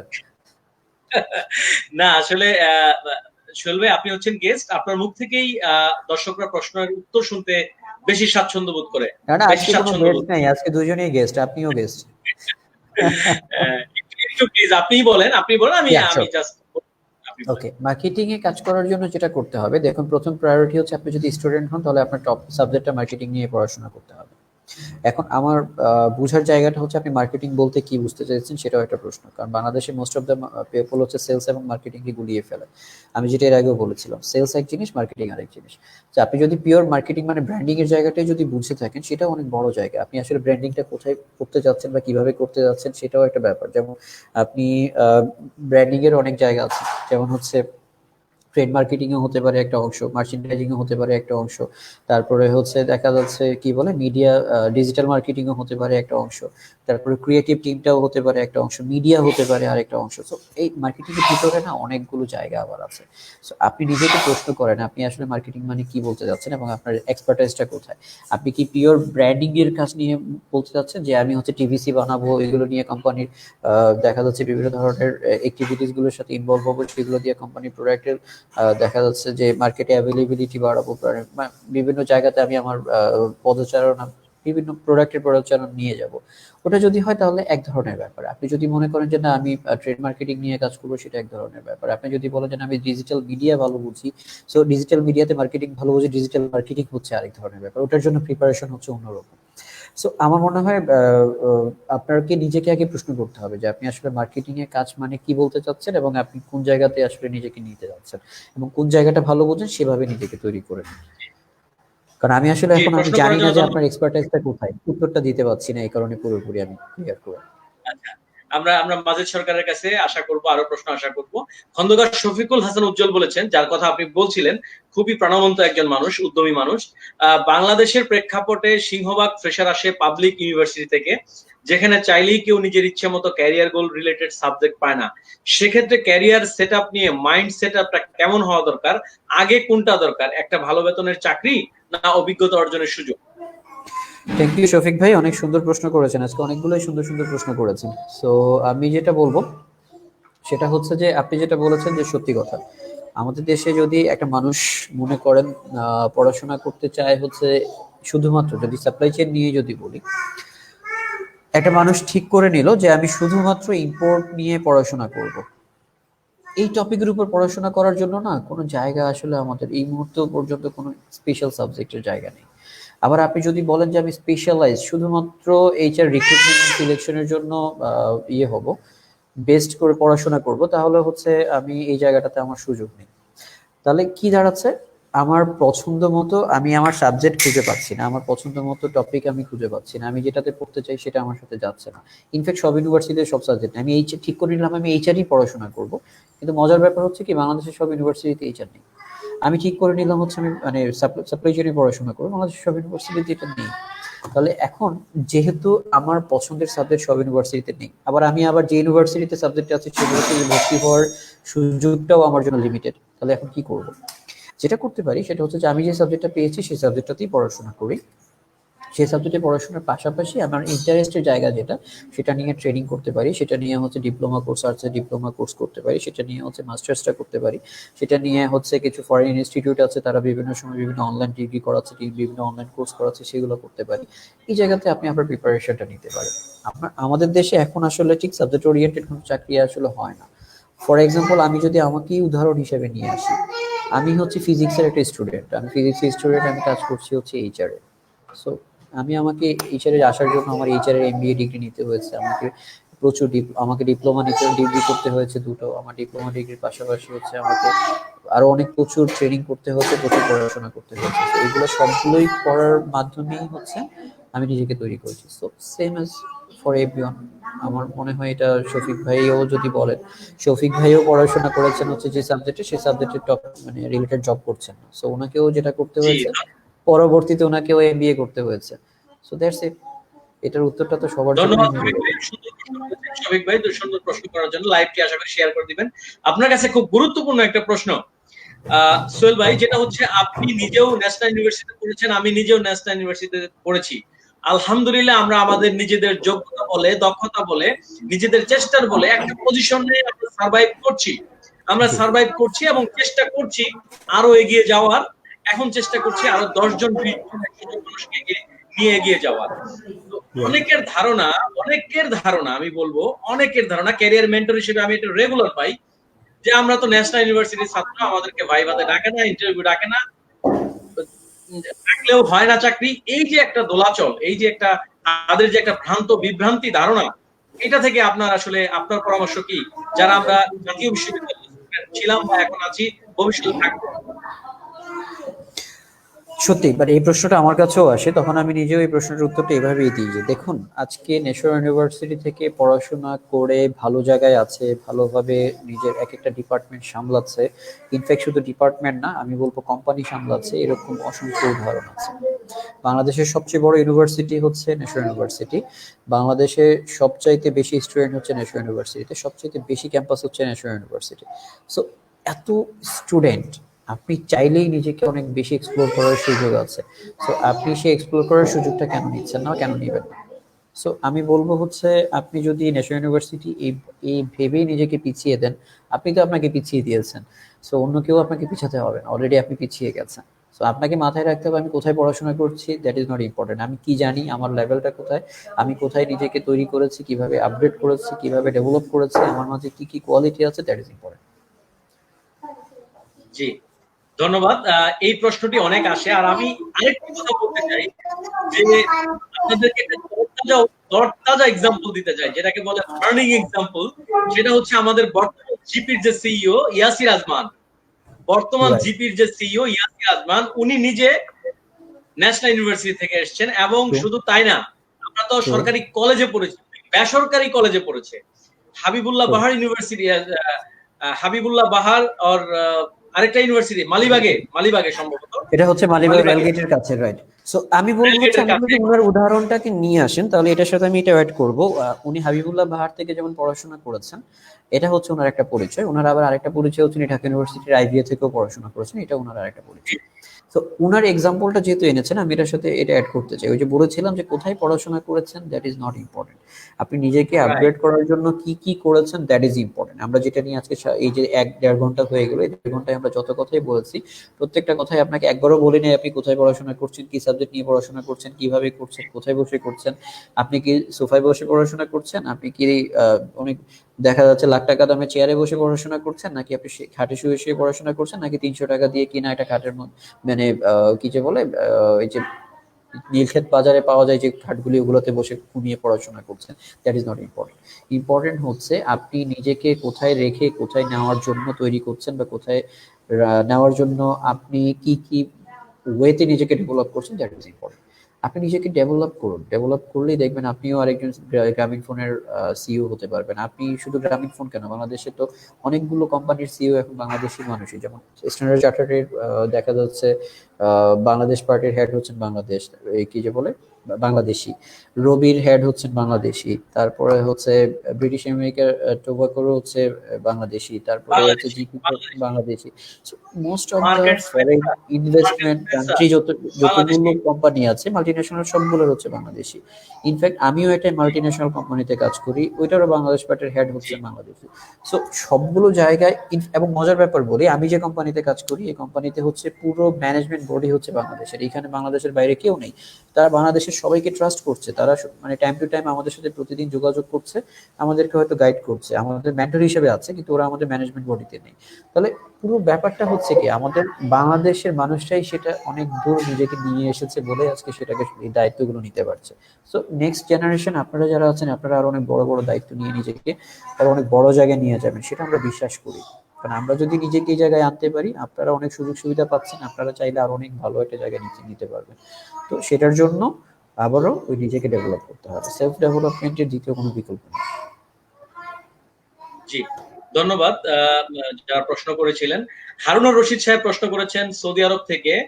হারুন ভাই, আপনার প্রশ্নটা আসলে আমি বুঝতে পারিনি, কারো ইম্পোর্ট কারো সাপোজ, আমার হয় কোনটা, এটা আসলে আমি প্রশ্নটা বুঝতে পারিনি, দুঃখিত। মাহবুব নীরব লিখেছেন এক্সিলেন্ট লার্নিং সেশন। আর মাহবুব নীরব ওয়াচিং। এমডি খলিলুর রহমান বলেছেন ধন্যবাদ আরিফ, খুব ভালো লাগছে, তুমি আরো এগিয়ে যাও, দোয়া করেন, দোয়া চাই আপনাদের ভাই। তো আমরা অনুষ্ঠানের প্রায় শেষ পর্যায়ে চলে এসেছি, আমি জানি আপনি আপনার ফ্যামিলি টাইম মানে আমাদেরকে দিচ্ছেন এই মুহূর্তে আমাদেরকে শেখানোর জন্য, অসংখ্য ধন্যবাদ। তো আমি আপনাকে শেষ কিছু প্রশ্ন করতে চাই, যেটা হচ্ছে আপনি জয়েন্ট সেক্রেটারি হিসেবে রয়েছেন বাংলাদেশ এফএমসিজি এইচআর সোসাইটিতে। তো এফএমসিজির এইচআর সোসাইটিতে আসলে আপনি সেক্রেটারি হিসেবে বর্তমান, আপনি একজন সমাজকর্মী, আমি জানি আপনি একজন সোশ্যাল অ্যাক্টিভিস্ট। এই বর্তমান করোনা মোকাবেলায় বা করোনা থেকে যে আত্মমানবতার সেবায় আপনারা কি পদক্ষেপ নিয়েছেন যদি একটু জানাতেন আমাদেরকে। Thank you very much. আসলে প্রেজেন্ট যে সিচুয়েশনটা চলতেছে সেই জিনিসটা হচ্ছে, এটা আমরা আসলে কেউই আশা করি নাই এরকমটা হোক, এটা আমরা কেউ আশাও করি না পৃথিবী এভাবে থমকে যাক। তো আমাদের সোসাইটির পক্ষ থেকে যেটা আমরা করছি, বা আমরা বিভিন্ন অ্যাক্টিভিটিস গুলো যেগুলো করে যাচ্ছি, প্রথমটা হচ্ছে আমরা এই সময়টুকুতে যেন কোনো মানুষ তার লার্নিং এর জায়গাতে পিছিয়ে যেতে না হয়, সেটার জন্য আমরা প্রচুর লার্নিং এর ডেভেলপমেন্ট নিয়ে কাজ করছি। আমাদের ইন্টারনালি এগুলো সবগুলো আমরা করছি, এবং আমাদের কিছু প্ল্যান আছে হচ্ছে আপনার যেরকম লাইভ প্রোগ্রাম করছেন এই প্রোগ্রামগুলো আমাদেরও কিছু নিয়ে আসে। এর বাইরে হচ্ছে এগুলো হচ্ছে শুধুমাত্র আমাদের নিজেদের জন্য, আর সোসাইটির প্রতি রেসপন্সিবিলিটির জন্য আমরা যেটা করছি, আমরা বিদ্যানন্দ ফাউন্ডেশনের সাথে টাই আপ হয়ে কিছু প্রোগ্রাম নিয়ে কাজ করছি। আমরা হয়তো সরাসরি এই জিনিসগুলো কেন করছি না সেটার উত্তরটা হচ্ছে, আমার দ্বারা হয়তো খুঁজে বের করা সম্ভব নয় একটা মানুষ কার সাহায্যটুকু দরকার। তো বিদ্যানন্দ ফাউন্ডেশন তারা এই জায়গাতে খুব এক্সপার্ট। সো আমরা এই কারণেই আসলে এই এক্সপার্টদেরকে সাথে নিয়ে আমাদের এন্ড থেকে আমরা তাদেরকে নিয়ে টাই আপ হয়ে কাজ করছি। সো আমি এই জায়গাতেও অনুরোধ করব, যদি এরকম কেউ থাকেন যে আপনার জায়গা থেকে আপনি জানেন না কাকে হেল্প করতে হবে, কিভাবে হেল্প করতে হবে, তাহলে আমি বলবো হচ্ছে আমাদের সোসাইটির মাধ্যমে আমরা এখন পর্যন্ত একটা প্রোগ্রাম চলছে, আমরা হয়তো এই 20 তারিখ পর্যন্ত আমরা মানুষের সাহায্য মানে গ্রহণ করছি, আমরা একসাথে করে আমরা অনেক ভালো সাড়া পেয়েছি, আলহামদুলিল্লাহ অনেক ভালো কিছু অ্যামাউন্ট আমাদের কাছে এসেছে, এই টাকাগুলো আমরা সবগুলো বিদ্যানন্দ ফাউন্ডেশনকে তুলে দিব। সো আপনারা যারা এখন পর্যন্ত ঠিক জায়গা খুঁজে পাচ্ছেন না, তারা সরাসরি বিদ্যানন্দ ফাউন্ডেশনকে দিতে পারেন, অথবা আমাদের মাধ্যমেও বিদ্যানন্দ ফাউন্ডেশনের হাতে তুলে দিতে পারেন। এছাড়াও বিভিন্ন সোসাইটি যারা কাজ করছে তাদের মাধ্যমেও আপনারা পৌঁছে দিতে পারেন। বাট দিন শেষে আমি আবারও বলছি, দেখুন এই লকডাউনে সাহায্য করার চেয়ে বড় সাহায্য হচ্ছে নিজেকে সাহায্য করা। আপনি সেফ থাকুন, বাকি সবাইকে সেফ রাখুন। আপনি যদি মানে সোশ্যাল ডিস্টেন্সটা, আমি আসলে ঠিক সোশ্যাল ডিস্টেন্সটা এইভাবে বলবো না, মানে মানসিক ডিস্টেন্স, মানে ফিজিক্যাল ডিস্টেন্স, এটা সোশ্যাল ডিস্টেন্স বলাটা নেগেটিভ অর্থ হয়ে যায়। সোশ্যাল ডিস্টেন্স মানে হচ্ছে সামাজিকভাবে দূরে চলে যাওয়া। আমি আসলে বলবো সামাজিক দূরত্ব না, এটা হচ্ছে ফিজিক্যাল ডিস্টেন্সটা বজায় রাখুন, ফিজিক্যাল ডিস্টেন্সটা বজায় রেখে সেফ থাকুন। আর সোশ্যাল ডিস্টেন্সটা যেটা হচ্ছে ওটা দরকার নেই, সোশ্যাল কানেকশনটা যেন ঠিক থাকে। আমরা হয়তো সঙ্গে দাঁড়িয়ে কথা বলার জায়গাটা বলছি না, আমরা যেন ফোনে কথা বলি, আমাদের মাঝে যেন আবার গ্যাপ না হয়ে যায়। এই এই করোনার সময়ে আমরা এমন যেন না হয়ে যাই, আমরা সবাই মানে সেলফ সেন্ট্রিক মানুষ যেন না হয়ে যাই। দেখা যাচ্ছে একসময় করোনার ইফেক্ট শেষ হলো, আমরা কেউ কারোর সাথে কথা বলছি না, কেউ কারোর সাথে মিশছি না, পাশের ফ্ল্যাটের মানুষের বাইরের কাছে যাচ্ছি না, বন্ধুর সাথে দেখা করছি না, এরকম যেন না হয়ে যায়। সোশ্যাল ডিস্টেন্স না হোক, এটা আমি বলবো যে ফিজিক্যাল ডিস্টেন্স আর সোশ্যাল যে রিলেশনটা সেটা যেন সবসময় থাকে, এই মধুর সম্পর্ক যেন থাকে। আর এটা হচ্ছে আমরা এখন পর্যন্ত প্রচুর ইরেসপন্সিবল কাজ করছি, যেখানে সেখানে মুভ করছি কোনো ধরনের ইয়ে ছাড়া, কি বলা যায়, পিপিই নেওয়া ছাড়া। সো আপনাদেরকে রিকোয়েস্ট করবো এই প্লিজ এটা করবেন না, এটা নিজের জন্য, নিজের ফ্যামিলির জন্য, চারপাশের জন্য। আমি যদি আমার অসুস্থ হয়ে আসি, এটা আমি শুধু অসুস্থ হব না, আমি আমার সাথে আমার ফ্যামিলি অসুস্থ হবে, আমার ফ্যামিলি সারাউন্ডিংস যারা আছে তারা অসুস্থ হবে। সো ব্যাপারটা আসলে এটা এটা অনেকটা মানে বলা যায় যে এই জ্যামিতিক হারে বাড়ে এই জিনিসটা। সো আপনি যদি বন্ধ করে দেন, আপনার মাধ্যমে অনেক বড় একটা সূত্রপাত বন্ধ হয়ে গেল, কিন্তু আপনি যদি সেটা কন্টিনিউ করেন, আপনার সাথে এটা কন্টিনিউ হতে থাকবে অনেক বড় আকারে। সো এটা অনেকটা মানে পানির ভিতরে ঢিল ছুঁড়ে মারার মতো, একটা ঢিল ছুঁড়ে মারলেন, একটার পর একটা ঢেউ উঠতেই থাকবে, উঠতেই থাকবে। সো আপনি না ঢিল ছুঁড়লে ঢেউ উঠবে না, ঢিল ছুঁড়ে মারলে ঢেউ অনেকগুলো উঠবে, থাউজেন্ড অফ ঢেউ উঠে যাবে। সো আপনাকে একটু ঢেউ ওঠাটা বন্ধ রাখতে হবে। সো ভালো থাকুন, সুস্থ থাকুন, নিজের ঘরে থাকুন, ফ্যামিলির সাথে থাকুন। প্রয়োজনে যদি বের হতে হয় তাহলে নির্দিষ্ট নিয়ম এবং ব্যবস্থা মেনে তারপরে বাইরে হবে, এটা এটা রিকোয়েস্ট থাকবে সবার কাছে। জি, ধন্যবাদ সোহেল ভাই। দর্শক যারা দেখলেন আমাদের সাথে এতক্ষণ রইলেন ধৈর্য ধরে, ইন্টারনেটের এত প্রবলেমের কারণে, আমরা জানি বাইরে বৃষ্টি হচ্ছে এবং ঝড়ো আবহাওয়ার মধ্যে আপনারা আমাদের সাথে ছিলেন এই লার্নিং সেশন পুরোটায়। আপনাদেরকে অসংখ্য ধন্যবাদ, শুভকামনা অন্তরের অন্তঃস্থল থেকে। ভালো থাকুন, ভালো রাখুন এই গ্রুপ থেকে, এই পরিবার থেকে। আমরা আমাদের নেক্সট সেশনে নিয়ে আসছি একজন প্রতিবাদী মানুষ, যিনি কিনা প্রতিবাদ করে যাচ্ছেন সমাজের বিভিন্ন অন্যায় অবিচার এর বিরুদ্ধে। তিনি হচ্ছেন মনোয়ারুল ইসলাম রিবেল। আগামী সোমবার ঠিক রাত 9টায় ইনশাআল্লাহ দেখা হবে আপনাদের সাথে। আমাদের সোমবারের যে অনুষ্ঠান ভালো থাকুন ভালো রাখুনের, সেটার টপিকটা হচ্ছে যে খারাপ মানুষদের কারণে সমাজ ধ্বংস হয় না, ধ্বংস হয় ভালো মানুষদের নিশ্চুপ থাকার কারণে। ভালো মানুষ নিশ্চুপ, তাই সমাজ ধ্বংস হচ্ছে, অন্যায় হচ্ছে। এই হচ্ছে আমাদের টপিক। আশা করি চমৎকার সেশন হবে, আলোচনা হবে সামাজিক বিভিন্ন বিষয় নিয়ে। সাথে থাকবেন বর্তমান সময়ের তরুণ একজন উদ্যোক্তা এবং প্রতিবাদী, সোশ্যাল চেঞ্জ মেকার মনোয়ারুল ইসলাম রিবেল ভাই। আশা করি আপনারা প্রোগ্রামটি দেখবেন। আমরা কালকেই এটার যে ব্যানারটা ইনশাআল্লাহ প্রকাশ করব। আর আজকে এই অনুষ্ঠানে যারা ছিলেন, দয়া করে আপনারা আপনাদের এই ভিডিওটি আপনারা শেয়ার করে দিন আপনাদের পরিবার পরিজন যারা ক্যারিয়ার ওরিয়েন্টেড। সোহেল ভাইয়ের এত সুন্দর সুন্দর বিশ্লেষণধর্মী যে আলোচনাগুলো, তাদেরকে শোনানোর জন্য আপনারা তাদেরকে এটা শেয়ার করে দিন এবং দেখতে বলুন, আরো 10 জন যাতে জানতে পারে। সোহেল ভাই, শেষ প্রশ্ন, ভালো থাকুন ভালো রাখুন প্রোগ্রামে এসে আপনার কেমন লাগলো, এবং আমাদের এই পেজটি বা এই গ্রুপটি নিয়ে, সংগঠনটি নিয়ে আপনার একটু শুভকামনা চাচ্ছি বা প্রত্যাশা কি?